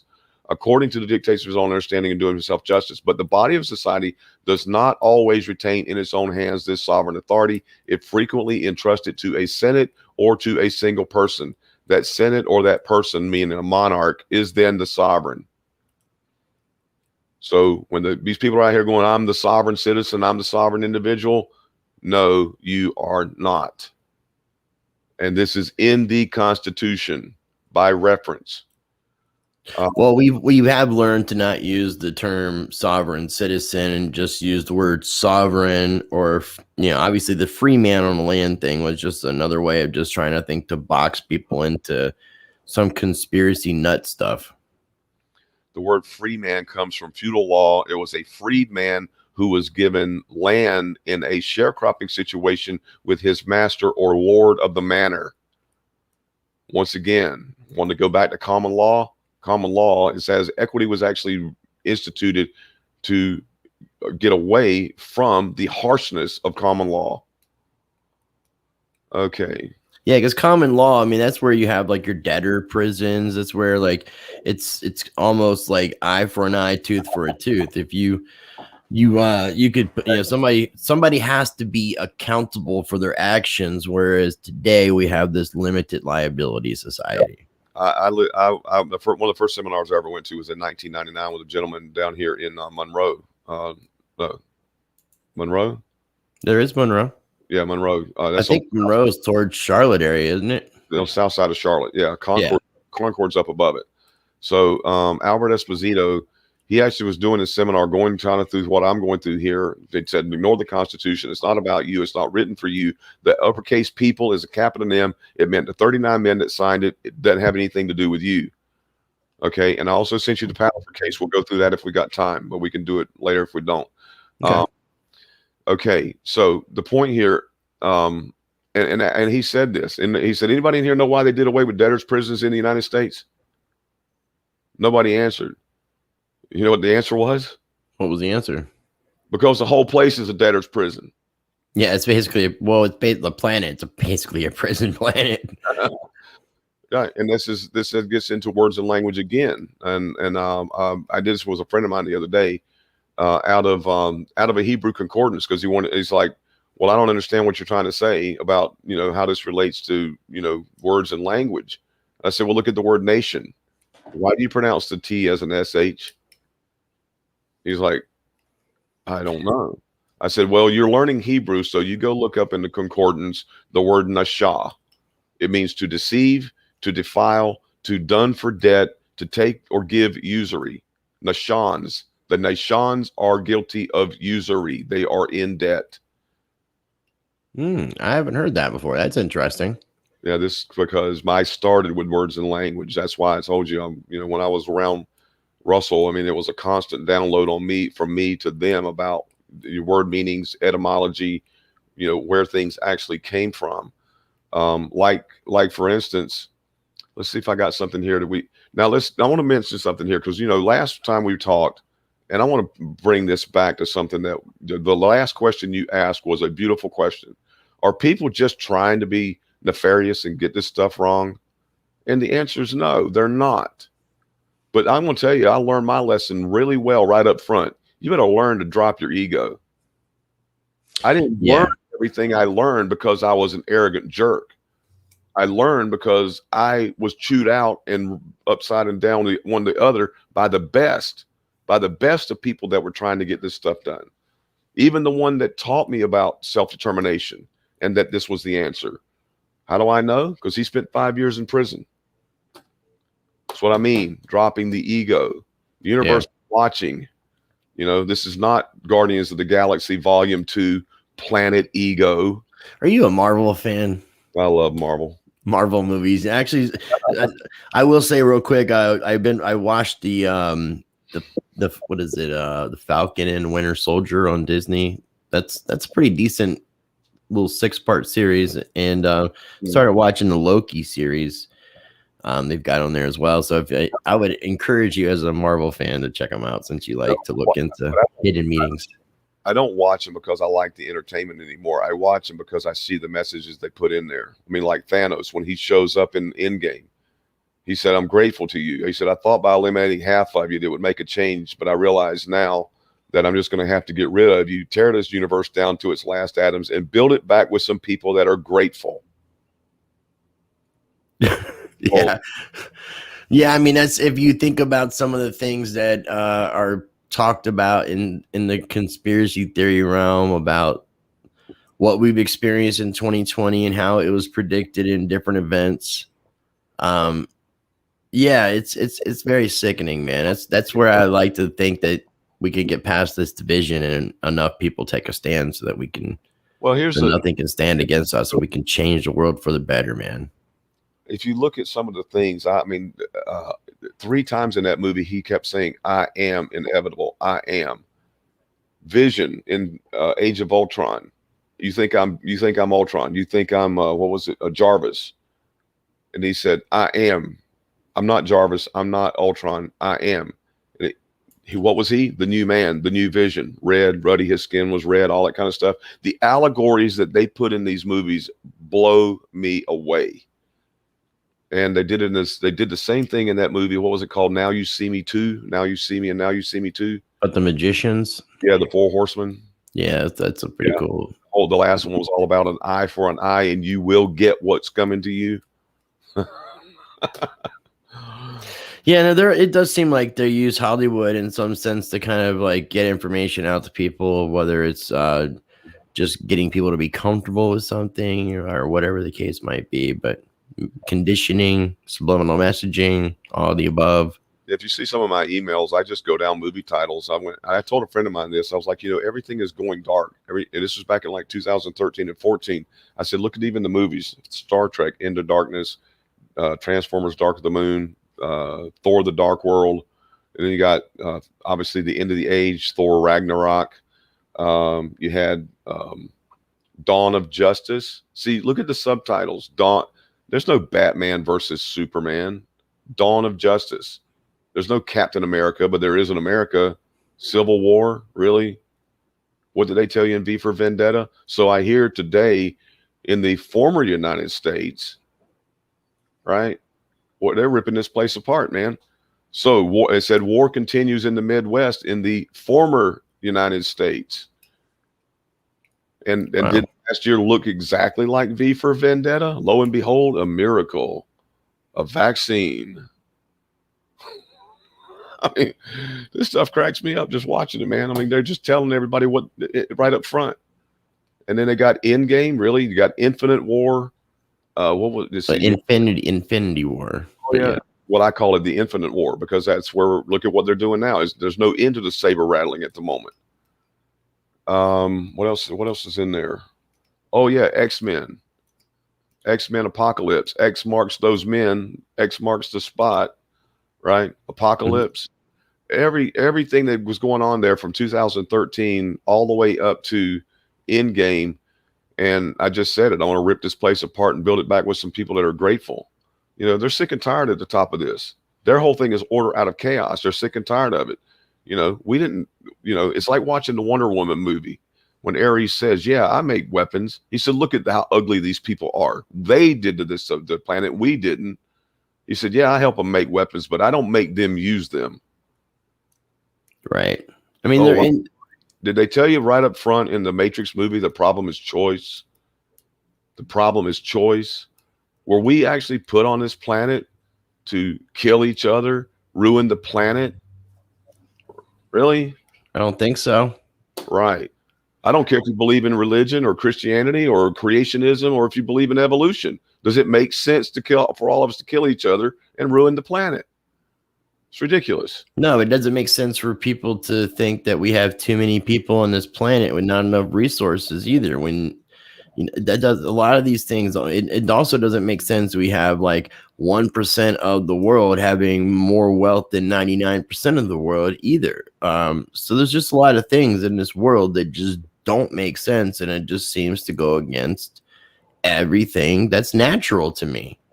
And there's a part of that too, if you look at natural in that sense, because there's nothing wrong. There's actually nothing wrong with the IRS system. There's nothing wrong with their actuarial tables. That's what the 1040 form is. The first priority of the IRS is not to collect money; it's to collect information. They want the commercial information so that they can set value and par value between currencies around this planet. But he's still dealing in a Keynesian debt-based system, all by the stroke of a pen, where you agreed to be the debtor. See, oh, Israel, you destroyed yourself. See, I use these things when somebody wants to throw it at me. I didn't say I believed in it, but if you're going to believe in it, then believe in it. Believe what it says. You know, I like the other one it says in there. It says, how can you say you have wisdom when the lying pen of the scribes handle the word falsely? Man, I really am unleashed today. You are David Williams Unleashed. Love it. Doing this for so long, and I've had friends of mine go to prison for not listening, for not doing the right thing. And at the same time, along the path, I thought I was going to end up at prison at one point, and I realized that I had already taken the appointment to be ambassador, but the United States had not been put on notice because they weren't doing things correctly. So I put them on notice. And the moment I did, they wrote me back as ambassador.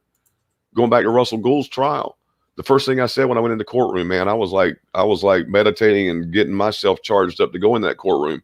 And I just said, give me the words I'm going to say when I get there, because I have no idea what's happening here. Because what I knew was happening was my head was on the chopping block, even though I was the witness. And that was right. That was due to my collusion with him. Because I told him to leave them alone. I said, once we do self-determination, and once we do this stuff, we leave them alone. Well, they waited 18 months until they ran acquiescence all over him, because apparently he doesn't understand the doctrine of acquiescence. They picked him up. They subpoenaed my wife. I ended up substituting. I go to court, and when they finally call me in, there's not even a jury there. He has sat there silently and acquiesced to having a bench trial, which I have no problem with, because I actually would prefer to talk to the judge than 12 idiotic jurors that are probably on welfare or something. They got no clue about law to begin with. So for me, I want to talk to a judge. I want to talk to somebody who knows something. But I go in, and it was really interesting, because the first thing was like, I'm really like, when it comes to contract or whatever, they say, well, we need you to, raise your right hand and repeat after me. All right. You swear to tell the truth, the whole truth, and nothing but the truth. Well, help you, God. I don't know the whole truth.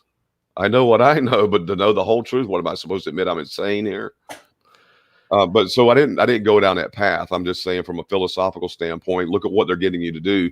And by the way, raising your right hand and holding it up like this on the Bible, that's the Templars' war oath right there. You're holding the sword. So the moment you go into court, you're already at war by your own admission, not the judge's admission. He's just an arbitrator. So I'm just saying, this is what they get people to do, and nobody knows what's going on. So I knew I was there, though. I had to perform a job. I'd already said I would perform the job, and that was to tell the truth about what I saw about the day he got served. And so I'm there to do what I'm supposed to do for them, to tell the truth. And but I was like, okay, I don't want to have to take this oath. And so when I said, all right, I said, look, I have deeply held convictions against raising my hand and against swearing. I would prefer to say my own oath. And Judge Scoville he just leaned back in the chair like this. He was like, oh, here we go. Right. And thinking that it's about to become a kangaroo court, probably. And he finally leaned up and he said, I can't let you do that. He said, would you be willing to affirm? And I said, yes, sir, I'll affirm. And so then I get on the witness stand, and Donald Davis is at his desk, and he's shuffling papers. And I had already been in an interview with him the day before about the trial. And he said he was going to ask me 4 questions, which was wrong. I was not told the truth on that one, because they must have grilled me for an hour and a half or 2 hours. Trying to get me to say something that would incriminate myself, basically. Wow. Because nobody was helping out. Even the public defender wasn't helping out Russell. But he was standing there. He was sitting in the chair, blankly staring at the wall. And about that plane stuff, he had the nerve to call me 6 months later when they got out, or when it was 3 months later. He served 3 by the time I got there, and they gave him time served. He got out, and he said, I just want you to know I don't have anything against you for testifying against me. And I said, you lied to me in my house, dude. Testifying against you? What did you think I was going to do? And go in there and lie? Right. I said, I even told him this. I said, I can't believe they let you out in 6 months. I said, they needed to take you in there and beat you up for 3 years just to get the arrogance out of you.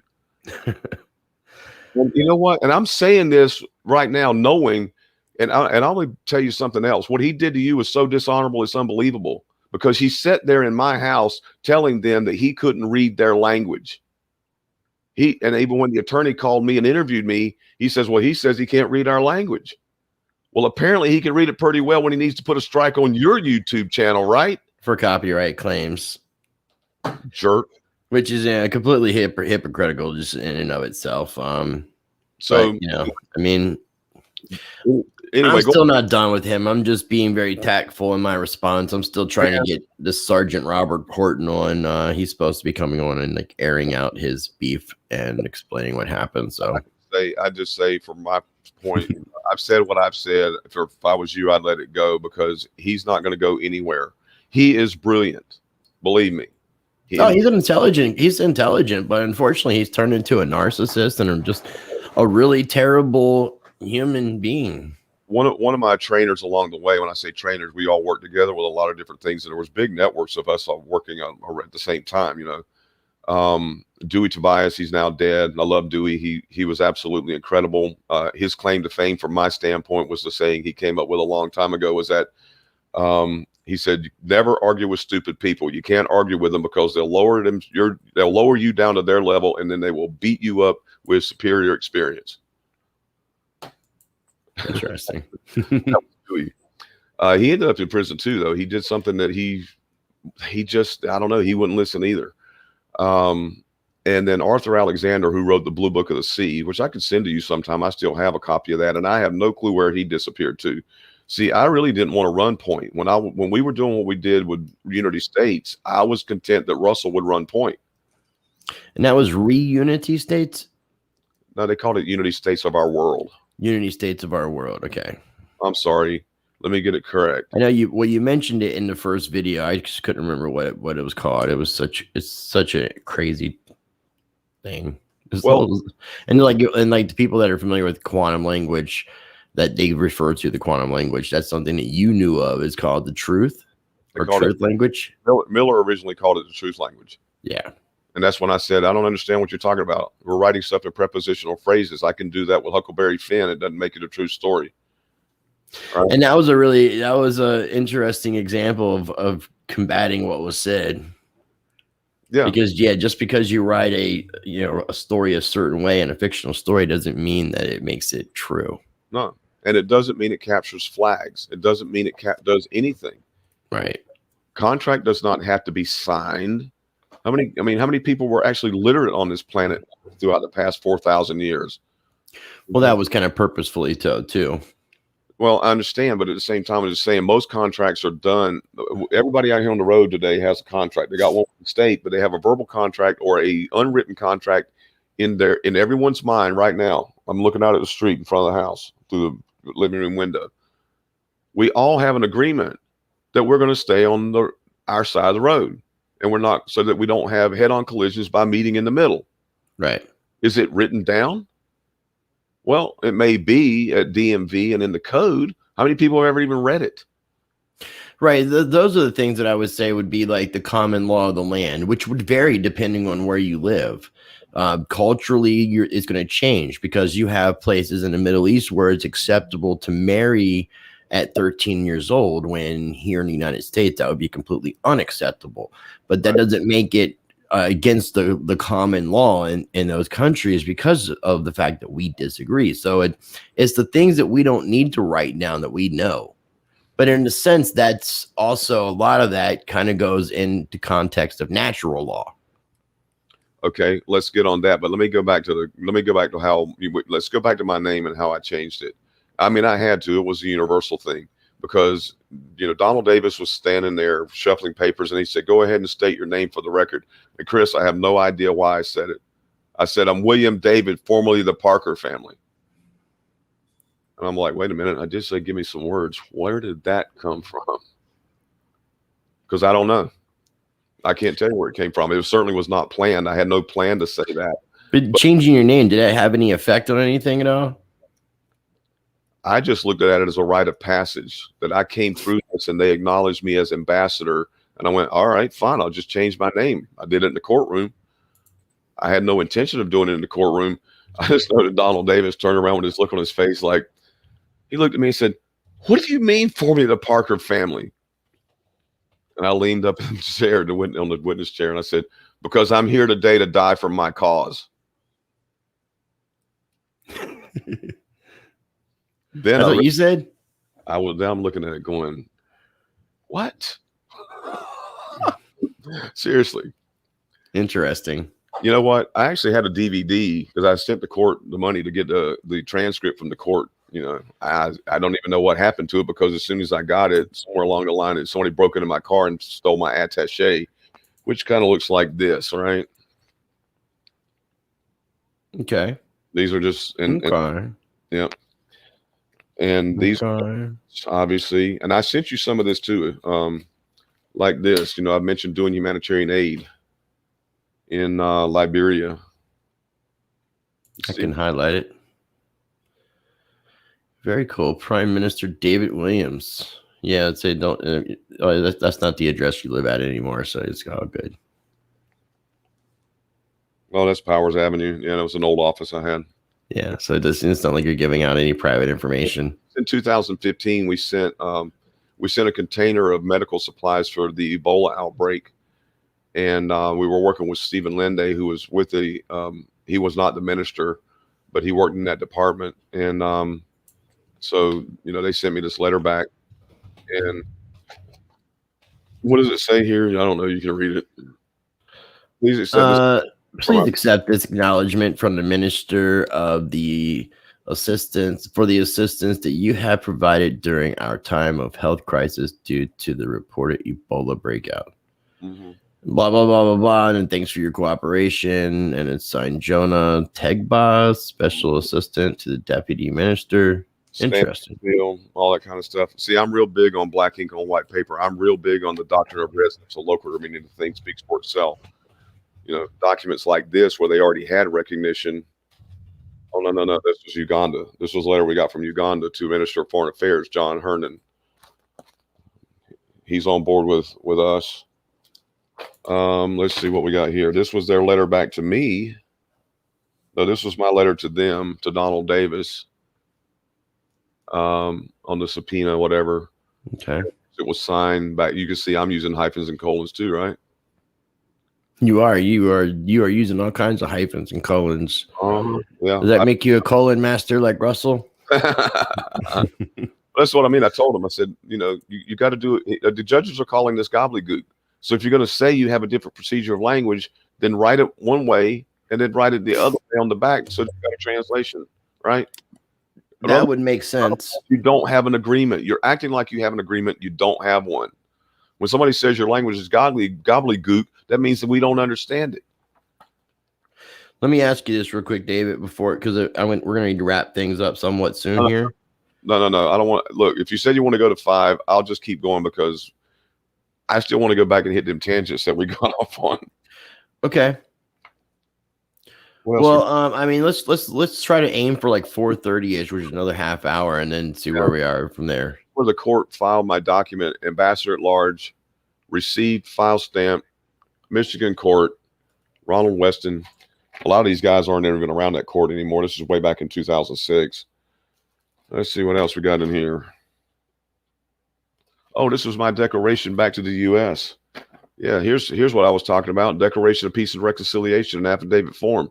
This is me right here. And we see in here, I'm still using the truth language stuff, right? Claim of peace or claim of the peace. Wow. Right. And I'm telling them right in here that that's instead of like claim of the life that's being used. I'm exercising self-determination as ambassador for the Dom. The Dom already had recognition. And so I knew I wasn't going to I knew I don't have to recreate the wheel, but nobody was doing things correctly. Nobody was given the notices necessary. No one knew how to even draft the paperwork. They don't even know how to speak their language. And there is a specific language to this. You know, I didn't just fall off a turnip truck and it's rolled up my path and I got it by osmosis, right? It took work. It took study. You know, this is me, diplomatic passport I run around with. That's just a copy in case, you know, some agent needs one for whatever purpose. Let's see what else we got in here. You got all kinds of stuff. Yeah, this is a picture of an envelope that came to me from the court addressing me as ambassador at large in the old name. That was probably when I requested the DVD, which got stolen. So I still don't have I never did write them back to get another copy of the DVD. I just said, forget it. I don't care. Of that whole entire court transcript. Let's see. These are things that I've done since I took over in 2015. Prime Minister Directive 102, the pledge. All right. That is the model. And I actually sent you, Chris, I sent you the 1916 James Brown Scott document that was written for the American Institute of International Law on the rights and duties of states. Because on page 23 in there, it says in there that the United States of America became the model for the rest of the breakaway colonies. The reason I said this in our last interview, that model is that they actually was the first time in history that a nation state or a society was created by declaration. You still have to do it. You can't just declare something and then not do it. Right. It's meaningless. Performance dictates all contracts. Performance dictates everything. This was, what was this? This is before I was even on board, a treaty of peace and recognition that they had already done. And who was this one with? The Republic of Cameroon. See, everybody worries about what the public thinks. I don't care what the public thinks. I care what the people at the top think, because they're the ones that are going to recognize your status and standing and immunity. The public ain't going to recognize anything. And I mean, that's something I definitely want to look more into, is the difference between private and public, because there seems to be some legitimacy to that, whether it's just in law or whatever. But private societies, private contract associations, private member associations, there seems to be some legitimacy to those. Mm-hmm. Here was another one. This was from Haiti, recognition for things we did in Haiti. And this was about, it's been revealed in my ministry by the Honorable Bob LaFranc, or Bob is one of our liaisons. Bob LaFranc lives in, he's married to an American. He's a Haitian citizen, and he lives in near Sarasota, Florida, Tampa area. And Okay. I met to our Minister of Education, Dr. Dewey Painter. He's the one that put, he's got a foundation here. He's the one that shipped out the container to Honduras last week. Very cool. And I actually sent you some of those too. You can see in one of the emails. I'll forego this for, put this back in its little spot for now. Okay. So what have we not covered? Covered the whole thing with Russell. And I really don't want to talk about him anymore unless he decides he wants to go to peace. Yeah, no, I mean, I'm pretty good on the Russell stuff. Look, I don't have any animosity to this. If somebody decides that they're willing to humble themselves and go to peace and exercise self-determination, pledge their life, fortune, and honor to actually do something on this planet, then hey, hallelujah. I'm on board, man. But to keep sitting around, getting people into trouble, stealing their money, like Janice Logan, she served 2 years in prison because of him. I used to say it all the time with some of these people, like, how do you people sleep with yourself at night, knowing that you were responsible for somebody serving 10 years in jail? Yeah. That's horrible. It's crazy, man. It's crazy. I mean, I think a lot of these so-called gurus are vicariously learning through other people's actions so that they can have somebody that they're teaching go to court, because most time people are reaching out because they're in trouble or have some issue, and then experiment with different things that may or may not work by telling the student what to do, and then having the student report back to the teacher about what happened with all the different things. So that way someone can learn, but it's like learning vicariously, and ultimately it's harming other people. Not only that, their excuse always is, well, they didn't follow my exact instructions, so therefore they did it to themselves. I'm not the one at fault. Yeah. I've heard it all. Believe me, Chris, I've heard it all. All right, so let's go back to the Law of Nations, book 1. Should be it here. Go up to 32. Number 32. Let's get something straight too about people doing the things, not doing it nefariously. And just say down there at 39. Go to 39. It is evident when men form a society and submit to laws solely for their own advantage and safety. Yeah, we don't do this because we want to be raped. We're supposed to come together as equals. Now, I didn't send you the case that actually stipulates what those men did, those founders, because they were just smugglers, man. And of course, as soon as they wrote their constitution, or they outlawed smuggling. Right. I mean, were all of the founding fathers, you're saying, smugglers? Or? No. But when they started, well, it really, the biggest thing they did, we'll get into this later with the Stamp Act Congress and all that kind of stuff. I mean, they said they were subordinate to the Parliament. Then they said Parliament didn't have a right to tax them. I mean, it was the same stupid legal arguments back then it is today. I mean, seriously. And so anyway, the sovereign authority is established only for the good of the common good of all the citizens. Well, okay, but what if they don't, Chris? What if they don't? What if that sovereign authority violates the citizenry, violates the society? I mean, it's run by men. Well, yeah, but apparently the governments are given immunity. So what, you know? That means there's no other answer but to get out. It says down at the bottom, that's what we read, 220. If you don't find it advantageous to remain in it, you can quit it. Well, no, I didn't read that yet. But again, now, can you quit being a U.S. citizen if you don't have a place to be, to a country, to call a nation, a state to call home? No, as soon as we used to say that basically, if you look at it like this, and Arthur and I used to talk about this a lot, the Declaration of Independence was really a tort claim. The king is doing all this crap. Now, most of it's a lie because the king wasn't doing that. But they were angry. They were angry that the king wasn't shutting down Parliament. They were angry that their smuggling operations got shut down. They really did. They were intent on usurping the king's colonies from the king. Is really what it came down to. And there's a lot of reasons why. And there's a lot. I'm not giving benefit to one side or the other. I'm not saying the king was a wonderful guy, and I'm not saying they were either. Right. What I'm saying is that the United States became the model, and that's what I care about. And what I care about there is what the model is, and what's laudable in their declaration is assuming their separate equal station, stating to a candid world the reason they were going to break the political bands that had bound them to that society, and then pledging their life, fortune, and honor to build it, to institute those new institutions, to create new safeguards. That is the model. And so for people to think that, I'm going to send in one piece of paper that says, I don't consent to be governed. I've seen that one out here.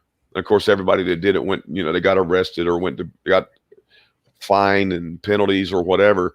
Because when I saw it come out, and this was a guy who used to call my house. The next thing I know, he's online teaching everybody that all they have to do is this one-page document that I don't consent. But he's using the Constitution to say he doesn't consent. And I'm like, you just trespassed. Right. Right. You just adopted the document. Anyway. That's crazy. And so crazy talk, man. And I was like, and he got really angry with me because I interrupted a radio show he was doing. And I'm like, yeah, because you're about to get more people put in prison. And sure enough, I was right. Sure enough, because it was obvious, because everybody just wanted that magic bullet, that one piece of paper that they can give to a cop. I haven't consented to you even talking to me. Go away. Well, it doesn't work that way. I said, wow, the founding fathers studied the law of nations. They wrote all kinds of declarations. I mean, the writings of Thomas Jefferson were prolific. And all they had to do was your one-page document and tell the king to go to hell. Brilliant. Yeah, just one page. Just one page. I don't consent. Just one page. Anyway. Crazy. All right, let's go to 32 now. 32. She may reform the government. Why is it got to have a she? They always did that with male and it was written in French. Parlez-vous français? Okay. If a nation is dissatisfied with the public administration, it may apply the necessary remedies and reform the government. But observe that I say the nation. That means everyone. For I'm very far from meaning to authorize a few malcontents or incendiaries to give disturbance to their governors by exciting murmurs and sedition. Ooh, whining, griping, complaining, murmur, sedition. None but the body of a nation have a right to check those at the helm when they abuse their power. When the nation is silent and obeys, the people is considered as having to prove the conduct of their superiors, or at least finding it supportable. And it is not the business of a small number of citizens to put the state in danger under the pretense of reforming it. In virtue of these same principles, it is certain that if a nation is uneasy under its constitution, it has a right to change it. There can be no difficulty in this case if the whole nation is unanimously inclined to make this change. But it is asked, what is to be done if the people are divided? In the ordinary management of the state, the opinion of the majority must pass without dispute for the whole nation. I'm sorry, I thought it was not run by a majority. Really? How do you think they decide votes? Isn't that done by majority? Yeah. Otherwise, it would be almost impossible for the society to make any resolutions. It appears then by parity of reason that a nation may change its constitution of the state by a majority of the votes, and whenever there's nothing in this change that can be considered as contrary to an act of civil association, the intention of those united under it, united we stand, right? The whole are bound to conform to the resolution of the majority. But if the question be to quit a form of government, which alone it appears that people are willing to submit to when entering the bonds of society, if the greater part of a free people, after the example of the Hebrews, Vital, in the time of Samuel, not the Jews, if they're weary of liberty and resolved to submit to the authority of a monarch, those people who are more jealous of the privilege of freedom, so invaluable to those who have tasted it, although obliged to suffer the majority to do whatever they please, they are under no obligation to submit to the government. They may quit a society that seems to have dissolved itself by volunteering to take the jab. In order to not again under another form, they have a right to. Oh, I'm sorry. Did I say something I shouldn't have said? You just keep going, man. Just keep going. But I will say that around 4:30, I do want to wrap up because I have a 7:00 stream and I'm getting ready to feel like I have to use the bathroom really bad after this whole cup of coffee and half a can of energy drink. And now I'm like so energized. I think I need to kind of get up and stretch my legs too. All right, let's just start wrapping things down then. Let's go. But I definitely want to schedule you back and get you back on. I don't want to feel like I'm trying to dismiss you by any means. No, I know you're not, and I'm the one that usually likes to put the time limits on. But I'm telling you, once I read all them HRs, man, people better, if they aren't scratching their head right now about how soon it's going to be before mandatory vax is on everyone. Well, and that's the reason why I'm looking into a lot of these things, because there has to be some sort of right that we have to be able to choose about what we ingest and take into our body. We should be able to be governing our own cells without intervention and being told what we can and cannot do as far as what we can and cannot eat, what kind of medicines we should or should not take, or whatever the specific situation may be. That takes away our freedom and our liberties, and it kind of gets us into that direction of a hybrid of 1984 and Brave New World. And that's not the future that I'm going to just quietly go into. Well, let's look at the preliminaries. I want to nail this thing about natural contracts, and man's role in nature, and that would be in preliminaries, the law of nations preliminaries. Is that where is that in the two documents? I sent you a link. Let me go find it. Hold on. Oh, I got the preliminaries. Never mind. I got it right here. Hold on. Un momento. There we go. Can you see that? Yeah. Should I enlarge it a little bit here? By the way, let's top on number 3 here real quick. Definition of the law of nations.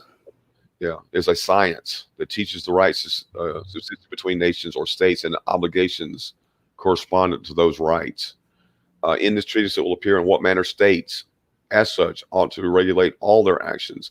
We shall examine the obligations of a people as well towards themselves as toward other nations. And by that means, we will discover the rights which result from obligations.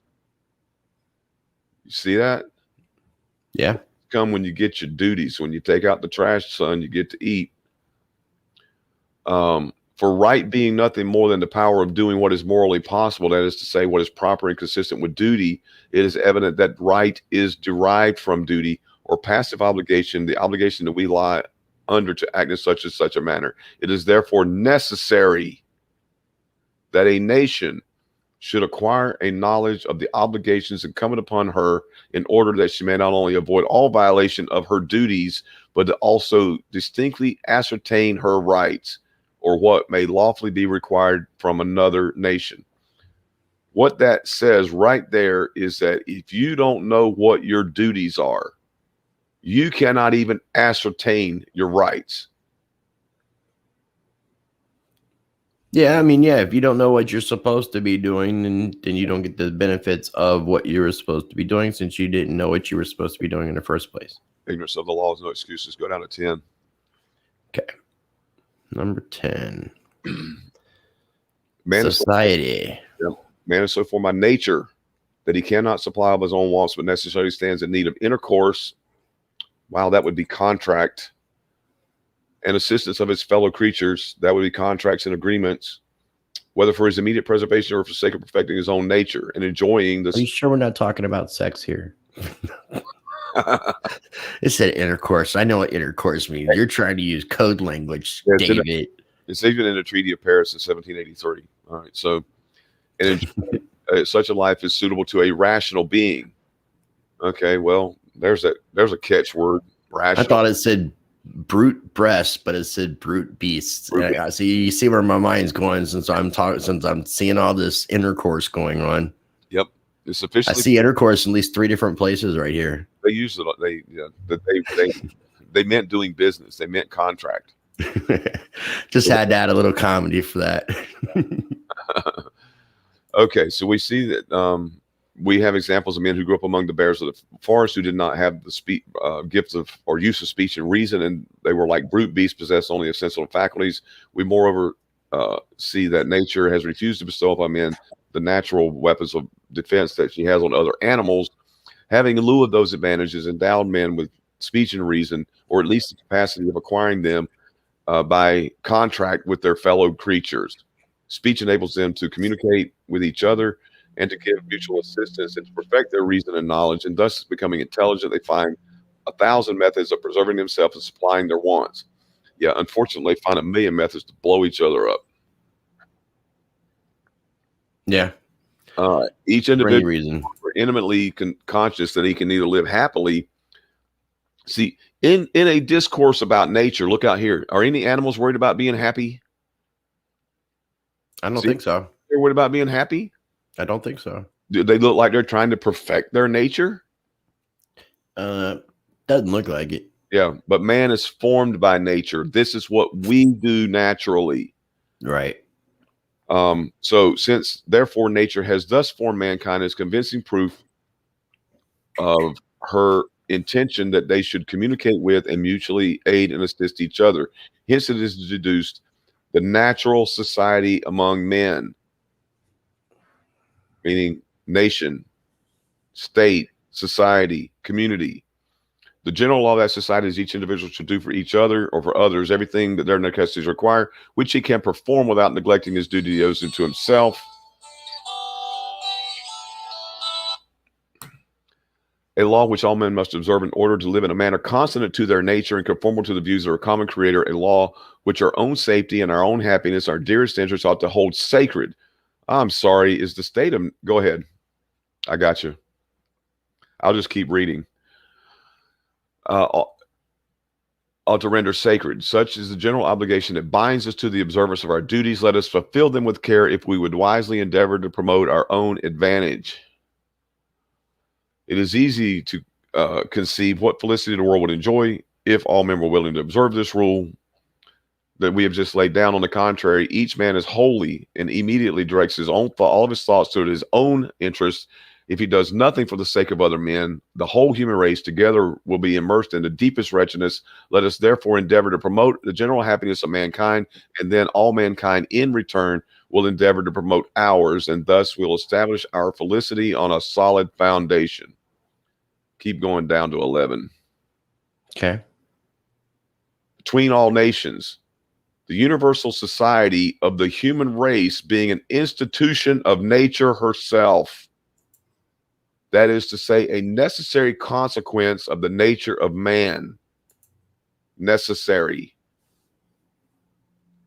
I'll give you an example of what's necessary. One of the guys that was coming on board with us, he and his wife owned a water and sewer business. They do really well financially, believe me. And this is in the state of Texas. And I asked him, I said, well, what do you think? Because one of the things I had to create is a variation by agreement, because they got to do continuing education to, it's like this beautiful commercial system out here we can work in, but we need to have permission to work in that if we're dealing with other citizens of other nations. And to do that in the water and sewer business or the real estate business or a doctor or whatever, they require to work on their cows or whatever citizens, that you have their license and that you do continuing education, right? And certificates in addition to licenses, but yes. It's like people have, they've rattled at me about about the driver's license. I'm like, you think I want to ride on the road with you when I don't know that you've been tested and that you know how to handle a 5,000-pound weapon? Right. So anyway, I asked him, I said, well, what about all the, what do you think about all these regulations in your business and whatever? He said, man, people are a bunch of animals. He said, if they didn't regulate them, they would literally let their crap roll onto the ground into the Rio Grande River. They don't care. So there is a necessity for some of these things. And to think that there's not is, that's assuming that everybody is going to be a good guy, just like you are, because no man on this planet ever thought he was evil. Everybody thinks they're a good guy. Yeah, it's all about perception. That's where it comes down to the psychology. The bare essence of things is perception is reality, and then your truth is only a perception of the truth. By the way, if you haven't seen it, and I don't know if I sent you this, there's a gentleman I met with who's former CIA. He really is. He has a website called Everyday Spy or Everyday Espionage, but he deals with corporations about using systems to gather better information from a marketing standpoint. Mm-hmm. But he is a really good presentation. His name is Andrew Bustamante, and he does a one called Perception versus Perspective, or the other way around. It's on YouTube. It's a real 17 minutes. It's awesome. It's really awesome. I went to some of his courses 3 years ago down in Clearwater when I was in Florida. Just hear what he had to say. Really nice guy. See, cool. I'm a real big believer in this. And matter of fact, let's go into, after we just did all that, let's go into book 2 real quick. I just want to go to one section. Okay. Because you're seeing here that what we do is natural. We naturally form nation states. We naturally do all of this. We naturally incorporate business and do things in name only. Just to call yourself an American, that's doing business in a name. What is America? What does that mean? Is it incorporated? No. Well, it's the name of the land. Well, who named it that? I don't see it printed on any of the trees that growing out of the ground. Right? Right. All right. Where did you want to go at in book 2? Customs of the Ancients. Bad 20. 20. Okay. Well, let's go to 11 first. Okay. It is impossible that nations should mutually discharge all these several duties if they do not love each other. This is the pure source from which the offices of humanity should proceed. They will retain the character and perfection of it. Then nations will be seen sincerely and cheerfully to help each other, earnestly promote their common welfare, and cultivate peace without jealousy or distrust. Ooh, seems that we are, as a species, are a little behind the curve. A little bit, a wee bit. Okay. All right, let's go to 20. Go to 20? Mm-hmm. Okay. This is chapter 1 in book 2, which is the offices of humanity. It talks about how the more perfected state should assist the less perfected, which is exactly what I have to ask for from the DSS and the U.S. now, because they're not going to let me enter my information into their computer database. Right. I might already be there, and I might already be watched or whatever, and I have no objection to it because I'm not doing anything that I'm not doing a single thing that I don't want them to know. The maxims laid down in this chapter, the sacred precepts of nature, were for a long time unknown to nations. The ancients had no notion of any duty they owed to another nation with whom they were not united by a treaty of friendship.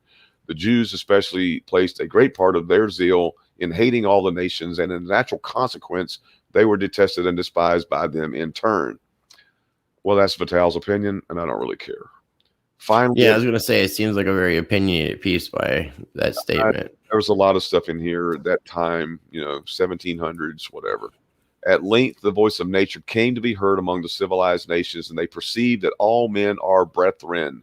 When will that happy time come as they behave as such? So I think we'll maybe just wrap up with that. I want to just say one more thing about the trial and what happened.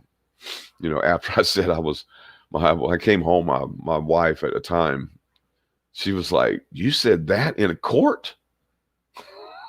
I was like, anyway. I was just looking up when this book was published, because I thought it was earlier than the 1700s, but in fact it was 1758. Okay, well, I'll show you something Very interesting timing considering the United States, and what was going on. My attitude has always been, I wasn't trying to change the U.S. I want it out, but did not take me very long to see so many people going to prison, and that was my advantage. I saw they ripped $600,000 out of our accounts in Cayman Islands.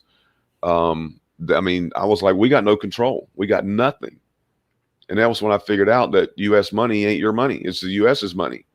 And the whole entire monetary system is mortgaged because they put bonds on it. It's all collateralized debt. Well, and until you pay the mortgage, you don't own the house. Until you pay those bonds, you don't own the money. It ain't your money. People even question whether they actually own the house once you own it because of the alluvial title situation and different types of titles and things that were done. The state holds the title. I can show that one out of Domes versus Penn Hollow case in 1792. Right.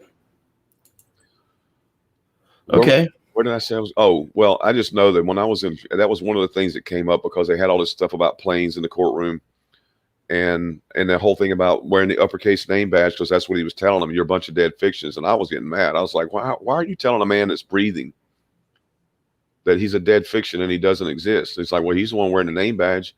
I said, well, where's he wearing it? Where's that name badge? Well, they put it on their pocket or on their lapel. So, well, maybe it's the name of the pocket. Yeah, I name my pockets. All my pockets have names. Maybe it's the name of the shirt. Maybe it's the name of the lapel. Why are you making presumptions in law that little placard thing is actually that guy? Right. And now that's the point of all this with trust and everything else. These things are done in name only. It's not your trust. They did not make it for you. The Sedgwick does not belong to you. And while you're at it, let's just go ahead and pull up IRS code. U.S. code 1226, 672. Hold on. I didn't know I was getting ready to pull something else. Say again. When I talk about doing things in name only, just do U.S. code. U.S. code. Yeah. What number? 26, section 672. Section 672. We actually name contracts. Contracts will have a name. A compact, United States of America, has a name, right? So we do business in that name. Just like Microsoft is doing business in a name. It is people, living people doing business in a name. That name came from an agreement. It came from a contract. So all this trust stuff, what people want to say is unnatural. No, this is obviously what we naturally do because we're doing it. We make contracts. And I just proved all that, the natural society and the whole thing. All of this is, this is what people do. Man is a different creation. Just click on that thing right there. Just whatever. I don't know where that's going. Is that Cornell Law? Cornell Law School, yeah. Okay. Adverse party. For the purpose of this subpart, the adverse party means any person having a substantial beneficial interest in the trust. A beneficial interest. Not the grantor, not the trustor, and not the beneficiary, because the trustor, the trustee, can appoint someone and pay them and give them a piece of the income of the trust, I don't know, so they can feed their family maybe. Okay. So beneficial interest is different. And it says anyone having a substantial beneficial interest which may be adversely affected by the exercise or non-exercise of the power which he possesses. How can it be adversely affected whether you exercise it or you don't exercise it? Right. right? Okay. A person having a general power of appointment over trust property shall be deemed to have beneficial interest in the trust. Now, Social Security card, who's that belong to? I mean, I would think it's a government. It's the government's property. It said it right on the card. It belongs to the Social Security Administration. If they want it back, they take it. It has a 9-digit bank routing number on there, and it has an uppercase name. It ain't you. It doesn't belong to you. The name doesn't even belong to you. But they make you the adverse party by either using it or not using it. But that's not a legal fiction. No, it's a contract. This is an agreement. And the contract doesn't create a legal fiction, a straw man entity. No. Okay. Create something to use in commerce in name only. It's not fiction. Fiction. Well, that's the idea of the fiction, is that it is to interact in the commerce, because the commerce is the fiction because of the way that the civil law is set up. Commerce is not fiction. Commerce is real. People have been doing it throughout time. Well, I mean, the actual act of is real, but as far as the process behind it, the paperwork, the administrativeness parts of it. The word fiction in and of itself means that which does not exist. So that's why I keep using this term in name only, but it comes from an agreement. It comes from a contract. Contracts and agreements are real. They are real. It's what we do naturally. And this is where, I mean, I'm really looking forward to, the idea of some debates and getting some clearer understandings from getting some really good conversation going on in regards to the subjects. Let me finish with this. It doesn't matter one way or the other. Somebody's quibbling about a word, and at the end of the day, it's meaningless, because it only matters whether you're living under arbitrary power or not living under arbitrary power, and whether you actually have any rights or immunities to deal with it. And I can tell you time and time again, I know people that have gone in there and tried to tell the courtroom that this is a fiction, and it doesn't matter. The judge is going, okay, fine, it's a fiction. It's a fiction. Who moved the pen? I want to know who moved this thing. Who made it move? Who is the gilded party that made it? Gilded, a trade guild. You are gilded. You are guilty. You made it happen. And according to the IRS code, it doesn't matter if you made it happen or not, because because you are the adverse party, whether you exercise the power or you don't exercise the power. Go look up Title 1 in the code. U.S. Code Title 1, Section 1. U.S. Code 1, Section 1. Then we got to wrap this thing up, because I really have to get ready to start using the bathroom. We're going to end with this, because this is when I wanted out. This is when I was done. When they were general provisions, rules of construction. That's it. Why is it blank? Oh, do I have to hit this? Mm-hmm. Yeah. Just hit the first one. Okay. Okay. This tells you that in regards to any act of Congress, meaning, men get together to make acts, men acting, whatever. It's not fiction. There's nothing there. They all wear, pants and shoes. Maybe some of them cross-dress. I don't know what they do. Unless the context indicates otherwise, singular means plural. Refers to several persons. Plural means singular. Importing masculine means in the gender is female gender as well. If you're using the present tense, you've included the future as well as the present. First definition in the United States Code when it comes to every act of Congress, every law passed, everything done in the United States of America, the word insane person shall include every idiot, insane person, and person non compos mentis. Everything in this code, everything in this law, every person that's a U.S. citizen. This is your very first definition. You're insane. You're insane. That's what they deem you to be. Otherwise, it would not be the first definition. They didn't even start with the letter A. Yeah. When I read this, I'm going, oh my, they just told me I'm insane. They just told me I'm insane. I went, well, I don't like that. Wow. It's pretty interesting. But it also says persons, and whoever includes corporations, companies, associations, firms, partnerships. I mean, we can look at the legal definition of the word person, Person and who it does associate to a corporation. Yeah, it doesn't matter. They've given a contract the same standing and status as an individual. So, now there's a lot of debate about that, whether they should or shouldn't. But since Congress has the power to pass all laws necessary and proper, and they're not asking you what's necessary and proper, I don't know. We can go back to book 1 and go down to 220, where it says if you don't find it advantageous to remain in it, you're at liberty to quit it. They got drones. They got drones, man.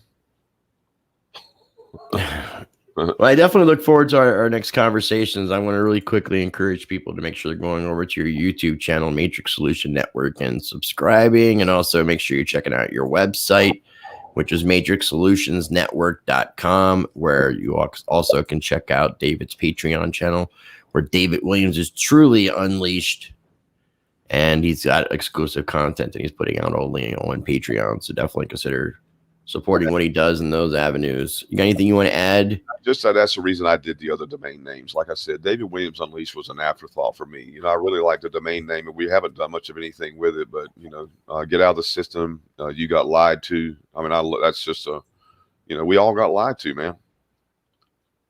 From the as far as I can tell, from the day I was born, I got lied to. Yeah, for sure. Whether it was or not, that whether it's intentional or not is almost, it just becomes irrelevant. I had to learn that whole thing in the law of nations there, that I had to accept the responsibility to change my status, to change what was there. It was easier to do that than try to change. Trying to change 400 million people in the United States of America is like trying to turn around the Exxon Valdez and Main Street. So this was like. And they put it right there. It's in the Matrix movie. Last time we were on, I keep saying last week, 3 weeks ago, but you actually pulled up the acquisition.gov website, and that was the one that really floored me when I saw that the FAR Matrix. Yeah, the FAR Matrix, the Federal Acquisition Regulation Matrix, or what I call the FARM. That's actually real, and it is a math problem. It's a math program. That's all it is. And I'll end with this. They actually said it in the Matrix movie when he was in the Matrix for the first time, and he puked, and then he woke up on a bunk, and Morpheus was sitting there, and then he said, "I have to apologize. We have a rule. We don't wake up people too late in life or whatever, because the mind just snaps. It can't handle it." But it was a phrase that I had to watch that movie like 3 or 4 times before I finally picked up on what Morpheus said. He said, as long as the Matrix exists, mankind will never be free.